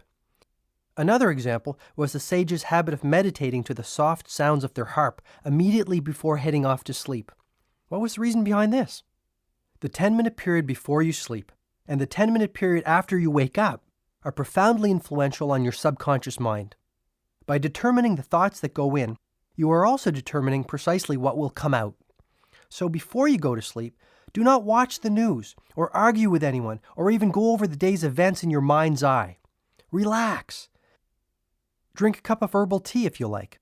Listen to some soft classical music and prepare yourself to drift into a rich, renewing slumber. It makes sense. The better the sleep, the less I will need. Exactly. And remember the ancient rule of 21. If you do anything for 21 days in a row, it will be installed as a habit. So stay with the early rising routine for about 3 weeks. By then it will be a part of your life. Within short order, you will be able to rise at 5:30 a.m. or even 5 a.m. with ease, ready to savor the splendor of another great day. Okay, so let's say that I am getting up every day at 5:30. What do I do? As I've suggested, the thoughts you think and the actions you take in the first 10 minutes after you wake up have a marked effect on the rest of your day. Think positive thoughts. Give a prayer of thanks for all you have. The sages would actually make themselves laugh whether they felt like it or not, just to get the happiness juices flowing early in the morning. Julian, I am trying very hard to keep my cup empty, and I think you will agree that I've done pretty well for a novice. But that sounds really odd, even for a band of monks living high in the Himalayas. But it's not. Take a guess how many times the average 4-year-old laughs in a day. Who knows? I do. 300. Now guess how many times the average adult in our society laughs in the course of a day. 50, I tried? Try 15, said Julian, smiling in satisfaction. You see my point? Laughter is medicine for the soul. Even if you don't feel like it, look in the mirror and laugh for a couple of minutes. You can't help but feel fantastic. Every day will then be an exquisitely rewarding one. What do you do to start your day off on a positive footing? Actually, I have developed quite a sophisticated morning routine, which includes everything from the heart of the rose to drinking a couple of glasses of freshly squeezed fruit juice.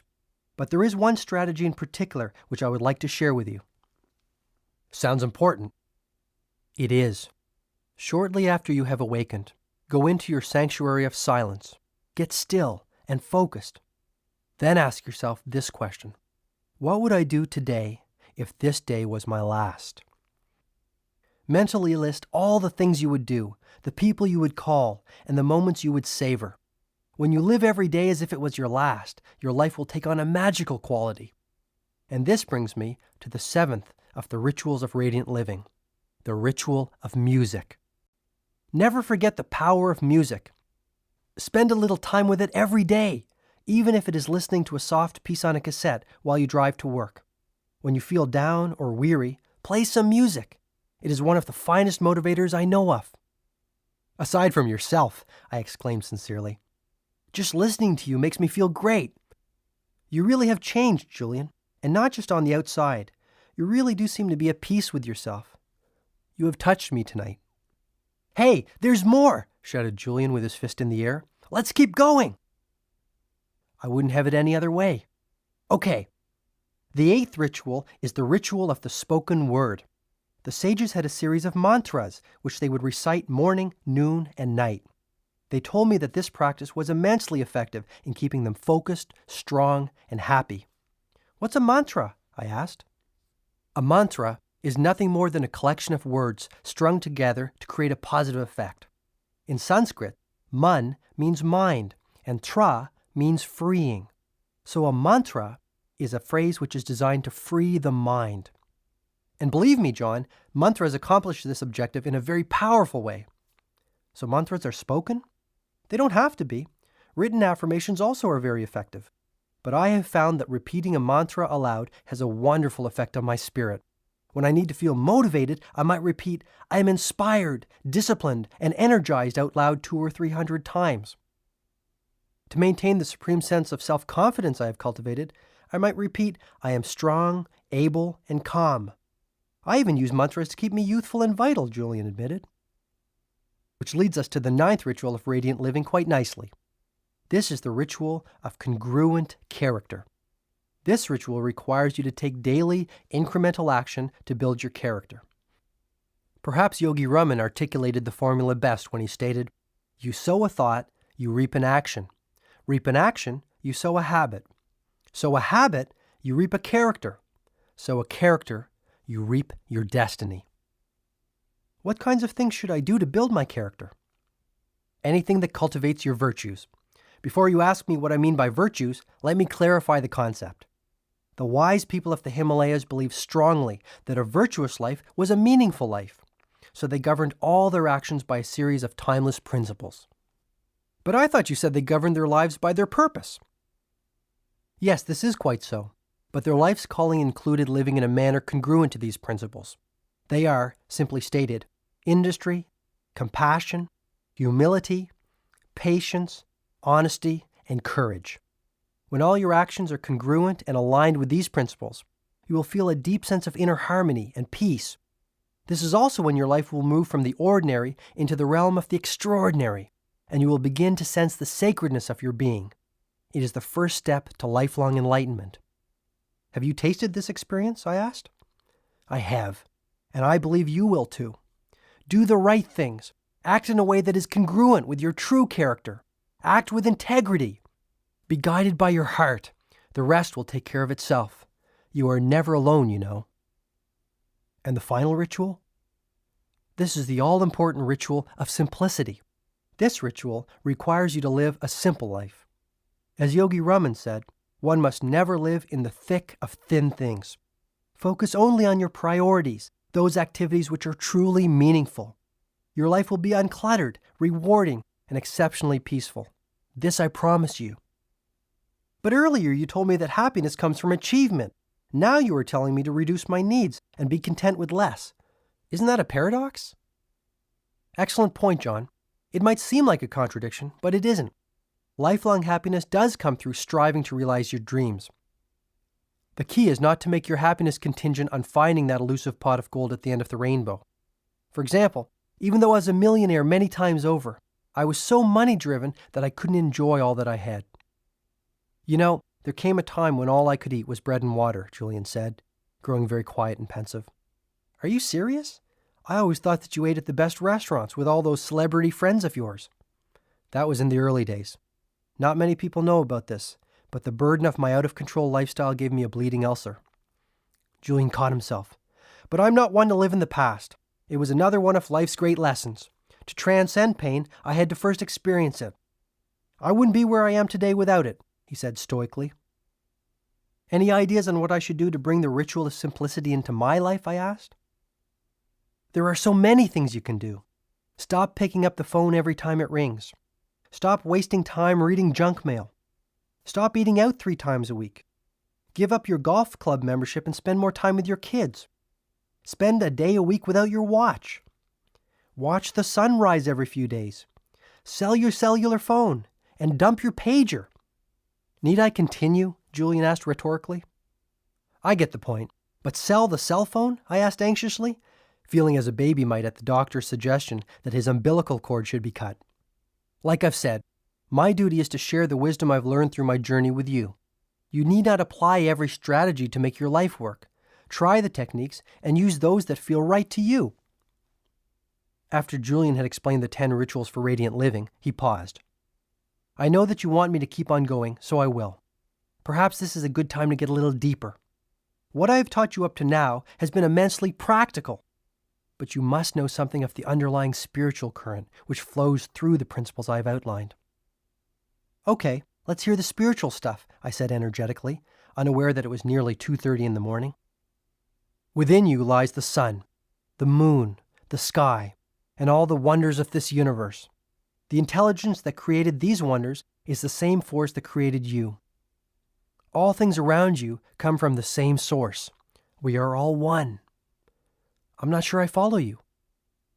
Every being on this earth, every object on this earth has a soul. All souls flow into one. This is the soul of the universe. You see, John, when you nourish your own mind and your own spirit, you are really feeding the soul of the universe. When you improve yourself, you are improving the lives of all those around you. And when you have the courage to advance confidently in the direction of your dreams, you begin to draw upon the power of the universe. Julian, I know you mean well, but what happens if I fail? Failure is not having the courage to try, nothing more and nothing less. The only thing standing between most people and their dreams is the fear of failure. Yet failure is essential to success in any endeavor. Never fear failure. Failure is your friend. The power of discipline. Julian continued to use Yogi Raman's mystical fable as the cornerstone for the wisdom he was sharing with me. You will recall that our friend the sumo wrestler was stark naked, except for the pink wire cable covering his private parts, I interjected gamely. Right, applauded Julian. The pink wire cable will serve to remind you of the power of self-control and discipline in building a richer, happier, and more enlightened life. My teachers in Savannah taught me that the virtue of discipline was like a wire cable. Have you ever really taken the time to study a wire cable, John? It hasn't been high on my priority list, I confessed with a quick grin. Well, have a look at one sometime. You will see that it consists of many thin, tiny wires placed one on top of the other. Alone, each one is flimsy and weak, but together their sum is much greater than their constituent parts, and the cable becomes tougher than iron. Self-control and willpower are similar to this. To build a will of iron, it is essential to take small, tiny acts in tribute to the virtue of personal discipline. Routinely performed, the little acts pile one on top of another to eventually produce an abundance of inner strength. Self-discipline will provide you with the mental reserves required to persevere when life throws you one of its little curves. I must also alert you to the fact that the lack of willpower is a mental disease, Julian added surprisingly. Willpower allows you to do what you said you would do when you said you would do it. It is willpower that offers you the inner power to keep your commitments to others, and perhaps even more importantly, to yourself. Is it really that important? Most certainly, my friend. It is the essential virtue of every person who has created a life rich with passion, possibility, and peace. Julian then reached into his robe and pulled out a shiny silver locket, the kind you might see in a museum exhibit on ancient Egypt. You shouldn't have, I joked. The sages of Savannah gave this gift to me on my last evening with them. It was a joyous, loving celebration between members of a family who had lived life to the fullest. It was one of the greatest and one of the saddest nights of my life. I left part of myself high in the Himalayas that evening, Julian said, his voice growing soft. What are the words engraved on the locket? Here, I'll read them to you. Never forget them, John. They have really helped me when times got tough. Through the steel of discipline, you will forge a character rich with courage and peace. Through the virtue of will, you are destined to rise to life's highest ideal and live within a heavenly mansion filled with all that is good, joyful, and vital. Without them, you are lost, like a mariner without a compass, one who eventually sinks with his ship. Julian added, Building self-control and discipline into your life will also bring you a tremendous sense of freedom. This alone will change things. Julian then noted the many practical benefits that the cultivation of discipline would bring. Believe it or not, developing the power of your will can erase the worry habit, keep you healthy, and give you far more energy than you have ever had. You see, John, self-control is really nothing more than mind control. Will is the king of mental powers. When you master your mind, you master your life. Mental mastery starts with being able to control every thought that you think. When you have developed the ability to discard all weak thoughts and focus only on those that are positive and good actions will follow. Soon you will start attracting all that is positive and good into your life. Here's an example. Let's say one of your personal development goals is to get up every morning at 6 a.m. and go for a run. Let's pretend it is now the middle of winter and your alarm wakes you from a deep, restful sleep. Your first impulse is to hit the snooze button and return to your slumber. Perhaps you will live up to your exercise resolution tomorrow. This pattern continues for a few days until you decide that you are too old to change your ways and the physical fitness goal was too unrealistic. You know me too well, I offered sincerely. Now let's consider an alternative scenario. It is still the dead of winter. The alarm goes off and you start to think of staying in bed. But instead of being a slave to your habits, you challenge them with more powerful thoughts. You start to picture in your mind's eye how you will look, feel, and act when you are in peak physical shape. You focus on all that you can accomplish with the increased energy a regular exercise program will bring. No more nights spent in front of the television because you are too tired to do anything else after your long day in court. Your days are filled with vitality, enthusiasm, and meaning. But say I do this, and I still feel like going back to sleep rather than going running. If you continue to wage war against the weaker thoughts that might have silently crept into the palace of your mind over the years, eventually they will see that they are unwanted and leave like visitors who know that they are not welcome. You mean to tell me that thoughts are physical things? Yes, and they are fully in your control. It is just as easy to think positive thoughts as it is to think negative ones. So if I want to have the inner strength to get up earlier, eat less, read more, worry less, be more patient, or be more loving, all I have to do is exert my will to cleanse my thoughts? When you control your thoughts, you control your mind. When you control your mind, you control your life. And once you reach the stage of being in total control of your life, you become the master of your destiny. I needed to hear this. Through the course of this strange yet inspiring evening, I had gone from being a skeptical litigator, carefully studying a hotshot lawyer turned yogi, to a believer whose eyes had been opened for the first time in many years. I wish Jenny could hear all this. Actually, I wish my kids could hear this wisdom too. I knew it would affect them as it had me. I had always planned on being a better family man and living more fully, but I always found that I was too busy putting out all those brush fires of life that seemed so pressing. It seemed like yesterday that I was a young law student, full of energy and enthusiasm. I dreamed of becoming a political leader, or even a Supreme Court judge back then. But as time went by, I settled into a routine. I think it was at that moment, with Julian sitting next to me on my living room floor on that sticky July night, that I changed.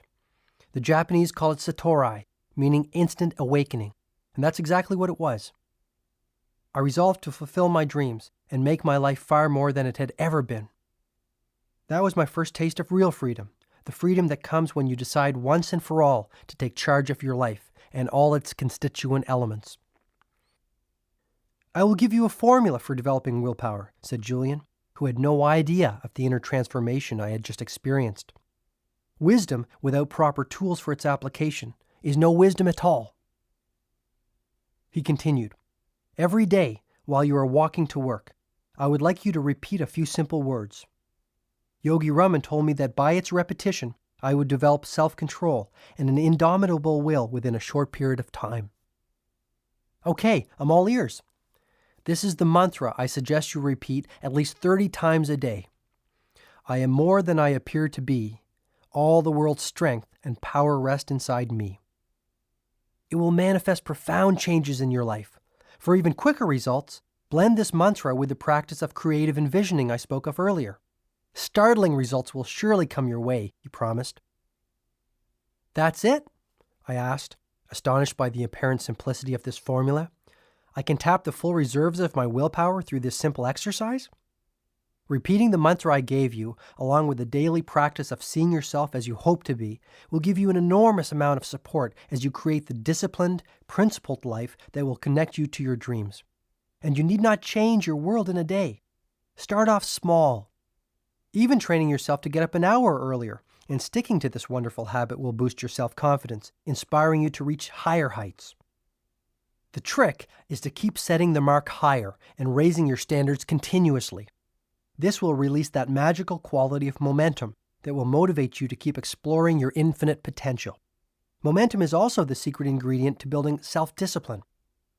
It's a delightful process, John. It really is.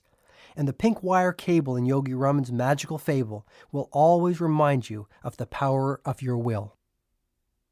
Just as Julian finished revealing his thoughts on the subject of discipline, I noticed the first rays of the sun peeking into the living room, pushing away the darkness like a child pushes away an unwanted bed cover.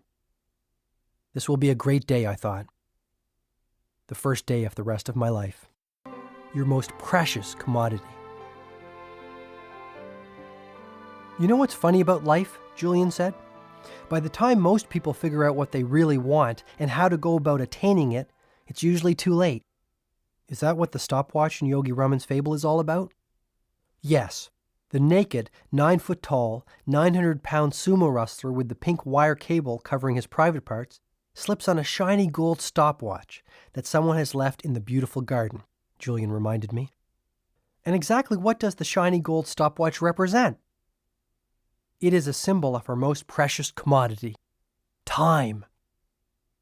What about positive thinking and goal setting and self-mastery? They all mean nothing without time.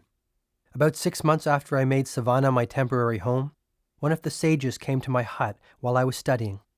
Her name was Divya. She was a stunningly beautiful woman with jet black hair that fell below her waist, and in a very gentle and sweet voice, she informed me that she was the youngest of all of the sages. She also said that she had come to me on the instructions of Yogi Raman. As the youngest of our community, I have been asked to bring you a gift. It is from all of us, and we offer it as a token of our respect for you, one who has traveled so far to learn our ways. What was the gift? I asked impatiently. It was a miniature hourglass, which had been made from blown glass and a small piece of sandalwood. Seeing my expression, Divya quickly told me that each of the sages had received one of these instruments as children. Though we have no possessions and live pure, simple lives, we respect time and note its passing. These little hourglasses serve as daily reminders of our mortality and the importance of living full, productive days while advancing our purposes. These monks kept time? Each and every one of them understood the importance of time. They each had developed what I call a time consciousness. Time is the greatest leveler. Whether we are privileged or disadvantaged, whether we live in Texas or Tokyo, we all have been allotted days with only 24 hours. Once I heard my father say it was the busiest people who have time to spare. What do you make of that? Busy, productive people are highly efficient with their time. They must be in order to survive. Being an excellent time manager doesn't mean that you must become a workaholic. On the contrary, time mastery allows you more time to do the things that are truly meaningful to you. Time mastery leads to life mastery. Guard your time well. Remember, it's a non-renewable resource. Let me give you an example, Julian offered. Let's say it's Monday morning, and your schedule is overflowing with appointments and meetings. Let's say you took 15 minutes the night before to plan your day. Or to be even more effective, let's say you took 1 hour on your quiet Sunday morning to organize your entire week. In your daily planner, you wrote out when you would meet your clients, when you would do legal research, and when you would return phone calls. Most importantly, your personal, social, and spiritual development goals for the week also went into your agenda book. By anchoring all the most vital aspects of your life into your daily schedule, you ensure that your week and your life retain a sense of meaning and peace. Surely you're not suggesting that I take a break in the middle of my busy workday to walk in the park or meditate. All I'm saying is plan your week and manage your time creatively. Have the discipline to focus your time around your priorities. The most meaningful things in your life should never be sacrificed to those that are the least meaningful. I agree, Julian, but I really don't have the time to take breaks in the middle of my day. As it is, I work most evenings. As I said this, I felt my stomach tingling at the mere thought of the mountain of work I was facing. One of the great rules I learned from that wise old sage is that 80% of the results you achieve in your life come from only 20% of the activities that occupy your time. Yogi Raman called it the ancient rule of 20. I'm not sure I follow you. Okay, let's go back to your busy Monday. From morning until night, you might spend your time doing everything from drafting legal pleadings to reading your youngest child a bedtime story or playing chess with your wife. Agreed? Agreed. But out of all of the hundreds of activities you give your time to, only 20% will yield real, lasting results. Only 20% of what you do will have an influence on the quality of your life. These are your high-impact activities. For example, 10 years from now, do you really think that all the time you spend gossiping at the water cooler or watching television will count for anything? No, not really. Right, so I'm sure you will also agree there are a number of activities that will account for everything. You mean like time spent improving my legal knowledge, time spent enriching my relationships with my clients, and time invested in becoming a more efficient lawyer? Yes, and time spent nourishing your relationship with Jenny and the kids, time spent connecting with nature and showing gratitude for all you are so fortunate to have, time spent renewing your mind, your body, and your spirit.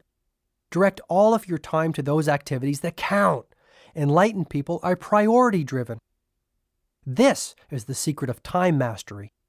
Wow, Yogi Raman taught you all that? I have become a student of life, John. Yogi Raman certainly was a wonderful and inspiring teacher, and I will never forget him for that.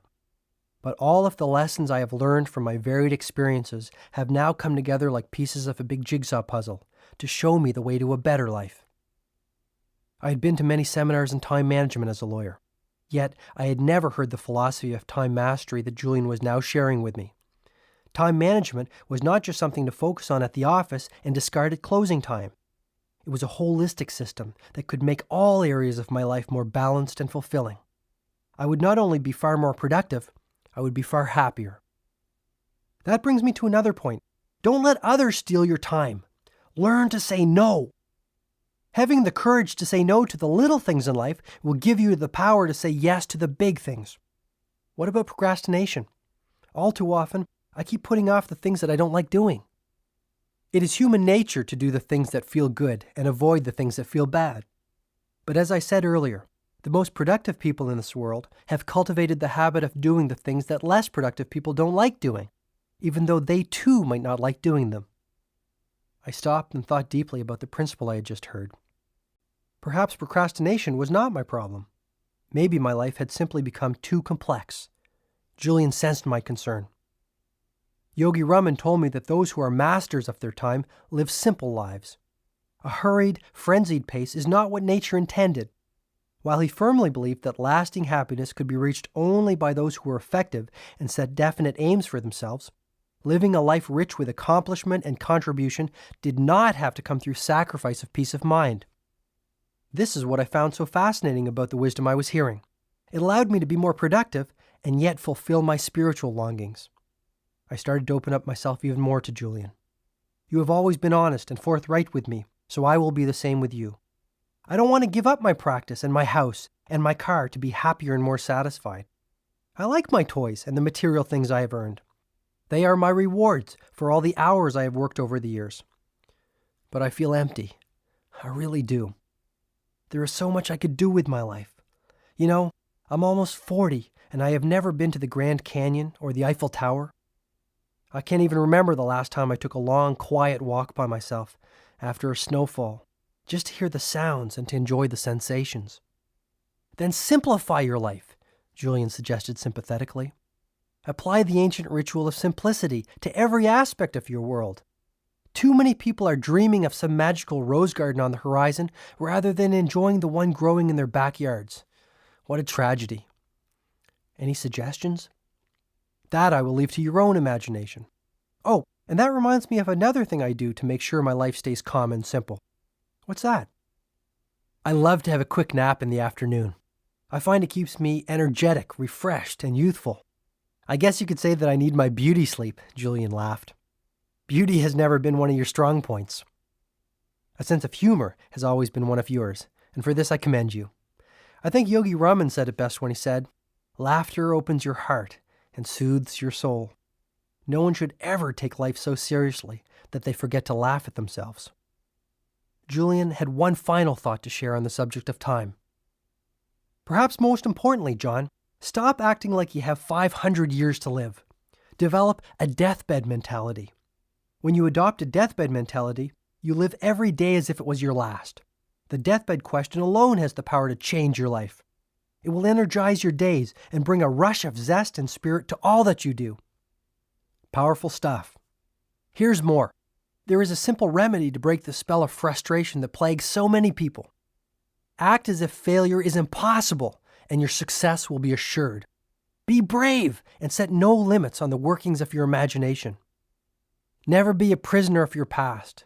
Become the architect of your future. You will never be the same. As the city started to awaken and the morning grew into full bloom, my ageless friend started to show the first signs of weariness after a night spent sharing his wisdom with an eager student. I had been astonished by Julian's stamina, his boundless energy, and his endless enthusiasm. "We are moving to the end of Yogi Raman's magical fable and approaching the time when I must leave you," he said gently.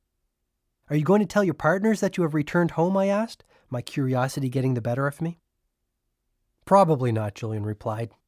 "I'm so different from the Julian Mantle they knew. They wouldn't recognize me." "You really are a new man," I agreed, chuckling inwardly as I pictured this mystical monk, adorned in the traditional robes of Savannah, stepping into the striking red Ferrari of his former life. "A new being is probably even more accurate." "I don't see the distinction," I confessed. "There is an ancient saying in India, 'We are not human beings having a spiritual experience. We are spiritual beings having a human experience. I see what I am. I am no longer in the world. The world is in me.'" "I'm going to have to chew on that one for a while," I said in total honesty, not quite comprehending what Julian was talking about. "Sure. I understand, my friend. A time will come when you are clear on what I am saying. If you follow the principles I have revealed to you and apply the techniques I have offered, you will surely advance along the path of enlightenment. You will see your life for what it really is, a small blip on the canvas of eternity, and you will come to see clearly who you are and the ultimate purpose of your life. Which is? To serve, of course. Listen to your conscience. It will tell you that your calling in life is ultimately selfless service to others in some form or another. My mission is to spread the ancient wisdom of the sages of Savannah to all those who need to hear it. This is my purpose." The fire of knowledge had kindled Julian's spirit. He was so passionate, so committed, and so fervent about what he was saying that it was reflected even in his physical dimension. His transformation from a frail old litigator to a vital young Adonis was not brought about by a simple change in his diet or a daily dose of some quick-fix exercise plan. He had found the secret that people through the ages have been searching for. It was more than the secret of youth, fulfillment, or even happiness. Julian had discovered the secret of the self. The ultimate purpose of life. "The sages of Savannah were not only the most youthful people I have ever met," observed Julian. "They were also the kindest. Yogi Raman told me that when he was a child, as he waited for sleep, his father would ask him what good deeds he had performed through the course of that day. Believe it or not, if he said that he hadn't done any, his father would request that he get up and perform some act of kindness and selfless service before he was permitted to go to sleep." Julian went on, "One of the most essential of all the virtues for enlightened living that I can share with you, John, is this one. When all is said and done, no matter what you have achieved, the quality of your life will come down to the quality of your contribution." Does this have something to do with the fresh yellow roses in Yogi Raman's fable? Of course it does. The flowers will remind you of the ancient Chinese proverb, "A little bit of fragrance always clings to the hand that gives you roses." The meaning is clear. When you work to improve the lives of others, you indirectly elevate your own life in the process. When you take care to practice random acts of kindness daily, your own life becomes far richer and more meaningful. To cultivate the sacredness and sanctity of every day, serve others in some way. Are you suggesting that I get involved in some volunteer work? That's an excellent starting point, but what I'm speaking of is much more philosophical than that. I'm suggesting that you adopt a new paradigm of your role on this planet. You're losing me again. Shed some light on the term paradigm. I'm not really familiar with it. A paradigm is simply a way of looking at a circumstance or at life in general. Some people see the glass of life as half empty. The optimists see it as half full. They interpret the same circumstance differently because they have adopted a different paradigm. A paradigm is basically the lens through which you see the events of your life, both external and internal. To dramatically improve the quality of your life, you must cultivate a new perspective of why you are here on Earth. You must realize that there can only be one real reason for your being here. And that would be to give yourself to others and to contribute in a meaningful way, Julian replied. Our world is in the midst of great change. People are trading in money for meaning. Lawyers who used to judge people by the size of their pocketbooks are now judging people by the size of their commitment to others, by the size of their hearts. Teachers are leaving the wombs of secure jobs to nurture the intellectual growth of needy kids living in the combat zones we call inner cities. People have heard the clear call for change. People are realizing that they are here for a purpose and that they have been given special gifts that will aid them to realize it.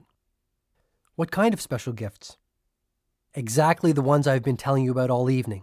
An abundance of mental ability, boundless energy, unlimited creativity, and a storehouse of discipline and a wellspring of peacefulness. It is simply a matter of unlocking these treasures and applying them for common good, noted Julian. So how can one go about doing good?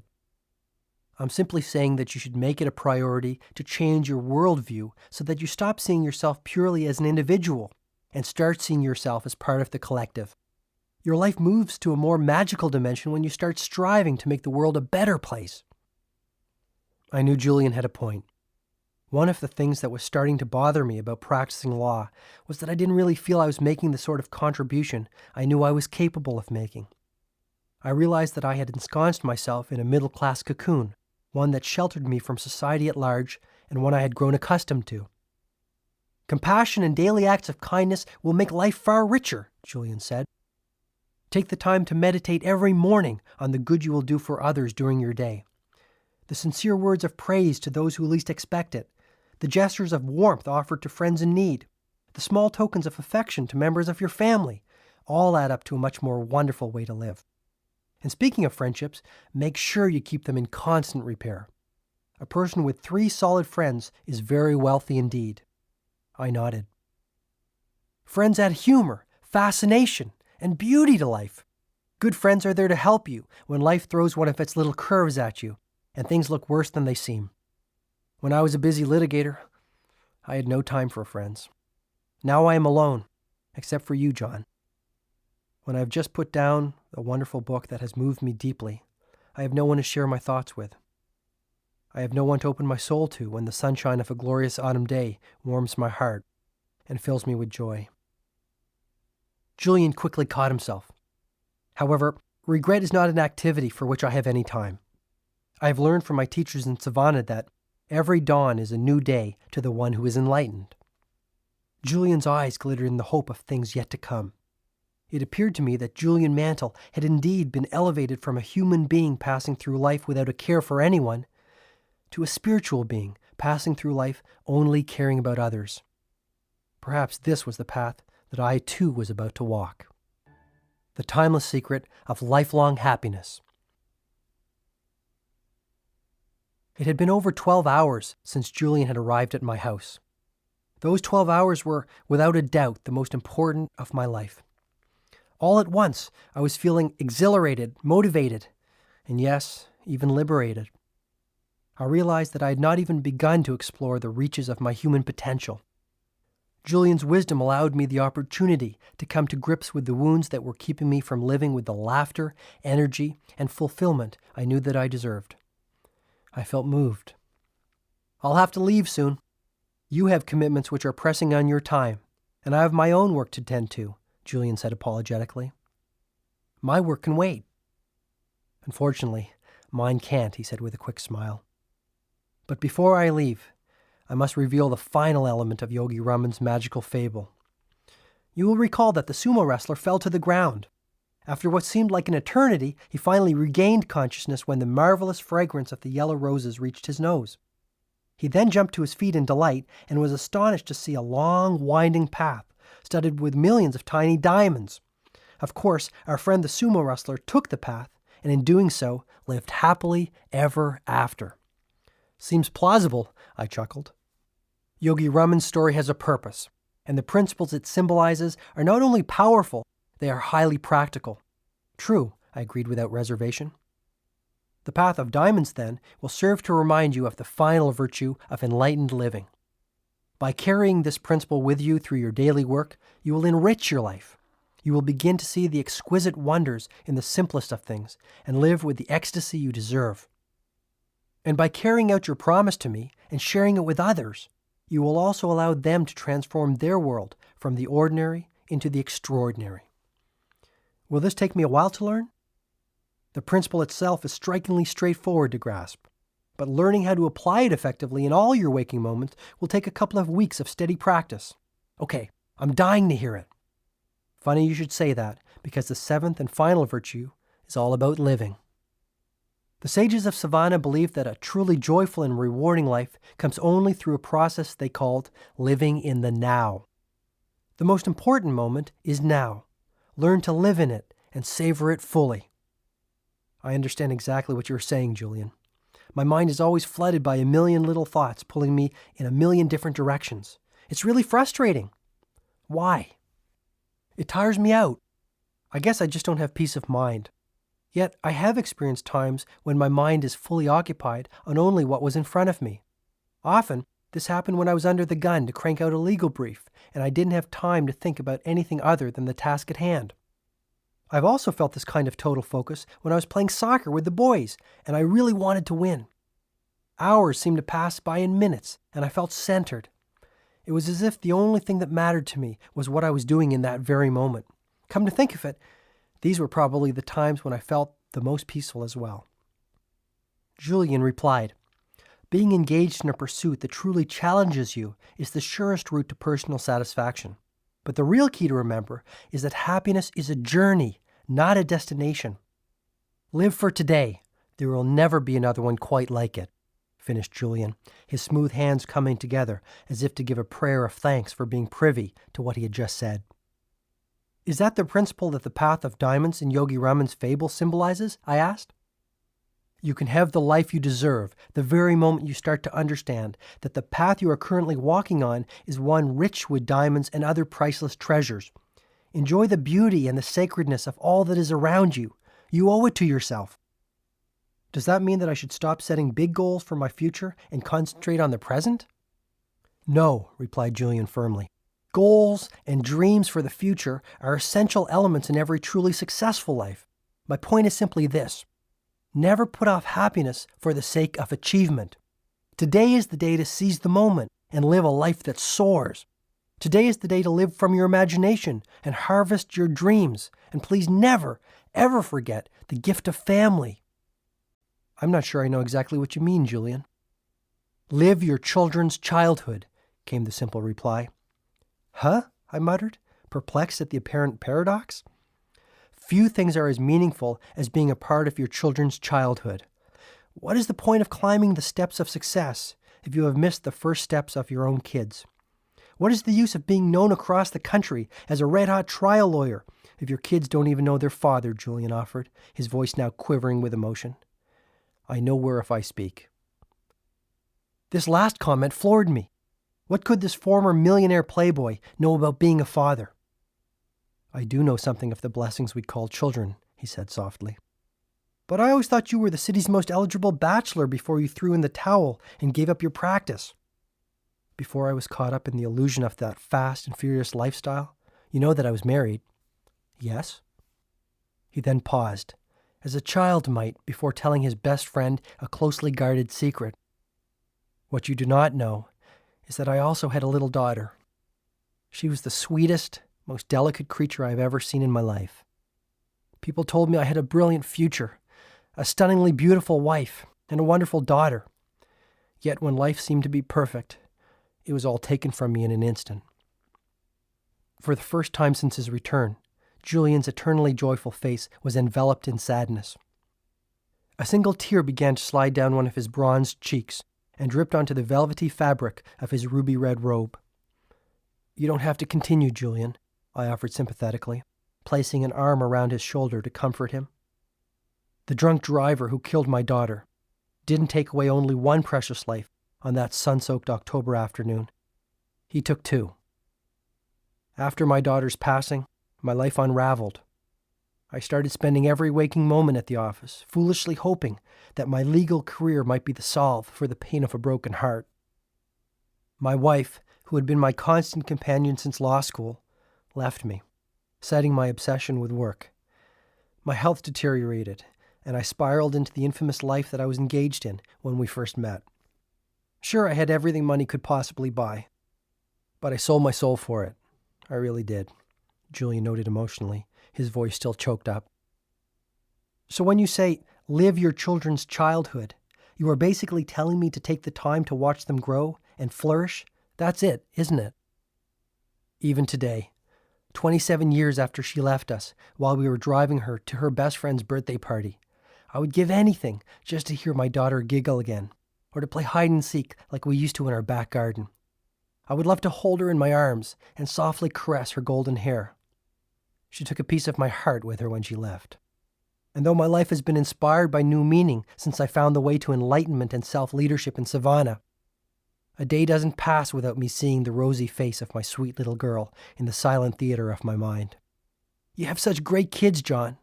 The best gift you could ever give your children is your love. Get to know them again. Pretty soon they will be off, building lives and families of their own. Then it'll be too late. The time will be gone. Julian had struck a chord deep inside of me. I guess I had known for some time that my workaholic pace was slowly but steadily loosening our family ties. Piano recitals, Christmas plays, Little League championships had all been traded for my professional advancement. "Happiness is a journey," Julian continued, his voice rising once again with the heat of passion. "Enjoy the special moments that every day offers, because today, this day is all you have." Can anyone learn to live in the now? Absolutely. No matter what your current circumstances might be, you can train yourself to enjoy the gift of living and fill your existence with the jewels of everyday life. When you start spending even 5 minutes a day practicing the art of gratitude, you will cultivate the richness of living that you are looking for. So by giving daily thanks for all of my assets, whether these are material or spiritual, I will develop the habit of living in the moment? Yes, this is an effective method for putting far more living into your life. When you savor the now, you kindle the fire of life that allows you to grow your destiny. Grow my destiny? We all have something we are meant to do. Your genius will shine through, happiness will fill your life the instant you discover your higher purpose and then direct all your energies towards it. Once you are connected to this mission, all your desires will be fulfilled effortlessly. Simply follow the path of your dreams in full expectation of the bounty that is certain to flow. This will bring you to your divine destination. This is what I mean by growing your destiny, Julian offered sagely. When I was a young boy, my father loved to read me a fairy tale known as Peter and the Magic Thread. Peter was a very lively little boy. Everyone loved him, his family, his teachers, and his friends. But he did have one weakness. What was that? Peter could never live in the moment. He had not learned how to enjoy the process of life. When he was in school, he dreamed of playing outside. When he was outside playing, he dreamed of his summer vacation. Peter constantly daydreamed, never taking the time to savor the special moments that filled his days. One morning, Peter was out walking in a forest near his home. Feeling tired, he decided to rest on a patch of grass and eventually dozed off. After only a few minutes of deep sleep, he heard someone calling his name. "Peter! Peter!" came a shrill voice from above. As he slowly opened his eyes, he was startled to see a striking woman standing above him. She must have been well over 100 years old, and her snow-white hair dangled well below her shoulders like a matted blanket of wool. In this woman's wrinkled hand was a magical little ball with a hole in the center of it, and out of the hole dangled a long, golden thread. "Peter," she said, "this is the thread of your life. If you pull the thread just a little bit, an hour will pass in seconds. If you pull a little harder, whole days will pass in minutes. And if you pull with all your might, months, even years, will pass by in days." Peter grew very excited at this discovery. "I'd like to have it if I may," he asked. The elderly woman quickly reached down and gave the ball with the magic thread to the young boy. The next day, Peter was sitting in the classroom feeling restless and bored. Suddenly, he remembered his new toy. As he pulled a little bit of the golden thread, he quickly found himself at home, playing in his garden. Realizing the power of the magic thread, Peter soon grew tired of being a schoolboy and longed to be a teenager with all the excitement that this phase of life would bring. So again, he pulled out the ball and pulled hard on the golden thread. Suddenly, he was a teenager with a very pretty young girlfriend named Elise. But Peter still wasn't content. He had never learned to enjoy the moment and to explore the simple wonders of every stage of his life. Instead, he dreamed of being an adult. So again, he pulled on the thread, and many years whizzed by in an instant. Now he found he had been transformed into a middle-aged adult. Elise was now his wife, and Peter was surrounded with a house full of kids. But Peter also noticed something else. His once jet-black hair had started to turn gray, and his once youthful mother, whom he loved so dearly, had grown old and frail. Yet Peter still could not live in the moment. He had never learned how to live in the now. So once again, he pulled on the magic thread and waited for the changes to appear. Peter now found that he was a 90-year-old man. His thick dark hair had turned white as snow, and his beautiful young wife Elise had grown old and had passed away a few years earlier. His wonderful children had grown up and left home to lead lives of their own. And for the first time in his entire life, Peter realized he had not taken the time to embrace the wonders of living. He had never gone fishing with his kids or taken a moonlight stroll with Elise. He had never planted a garden or read those wonderful books his mother had loved to read. Instead, he had hurried through life, never resting to see all the good that was along the way. Peter became very sad at this discovery. He decided to go out to the forest where he used to love to walk as a young boy, to clear his head and warm his spirit. As he entered the forest, he noticed that the little saplings of his childhood had grown into mighty oaks. The forest itself had matured into a paradise of nature. He lay down on a small patch of grass and fell into a deep slumber. After only a minute, he heard someone calling out to him. "Peter! Peter!" cried the voice.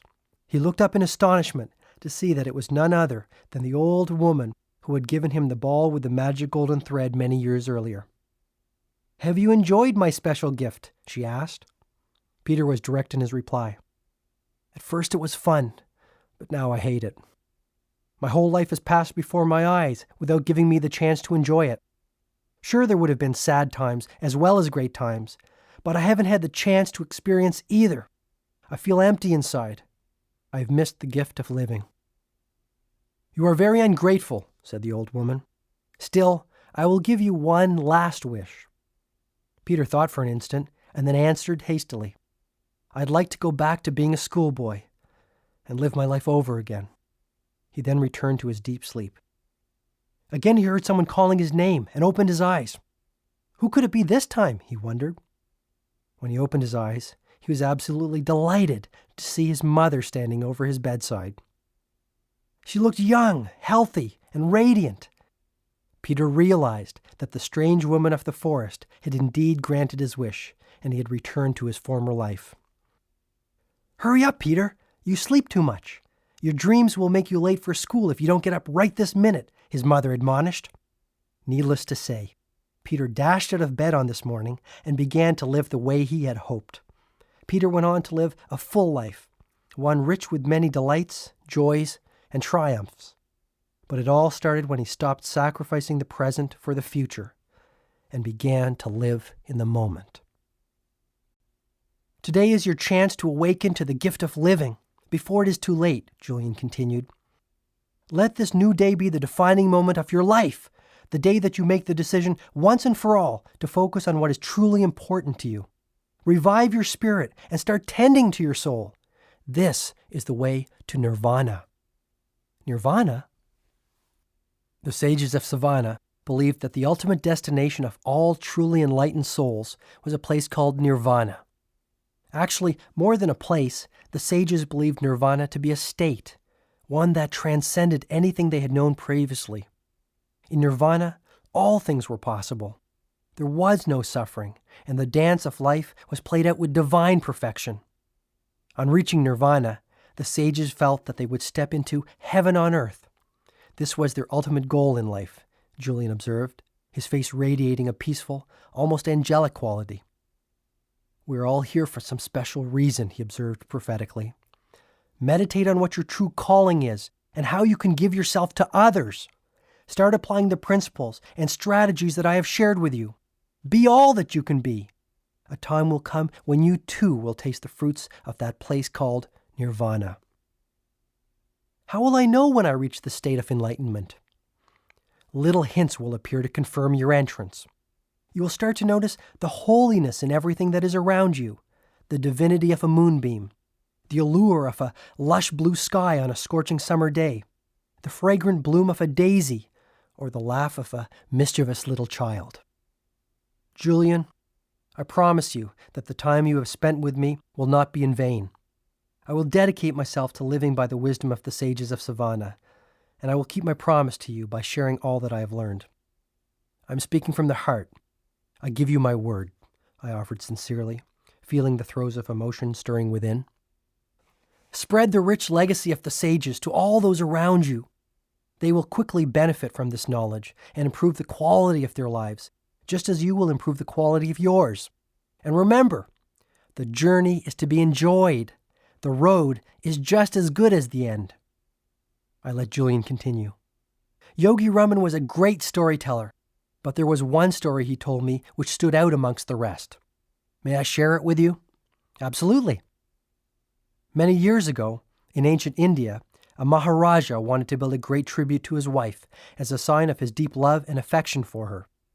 This man wanted to create a structure the likes of which the world had never seen, one that people would admire for centuries to come.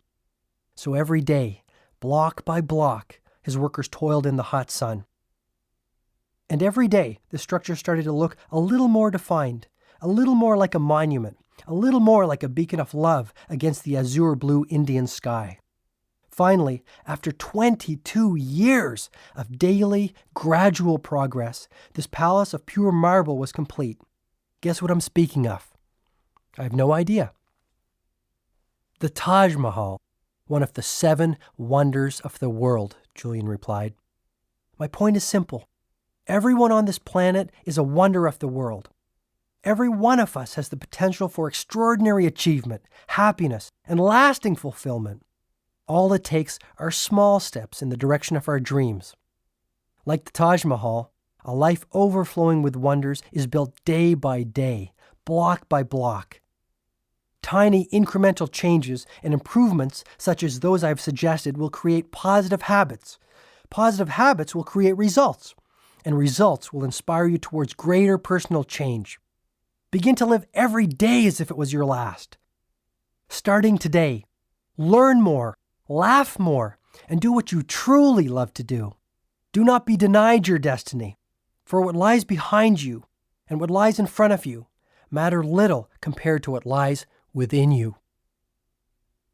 Without saying another word, Julian Mantle, the millionaire lawyer turned enlightened monk, got up, embraced me like the brother he had never had, and walked out of my living room into the thick heat of another scorching summer day.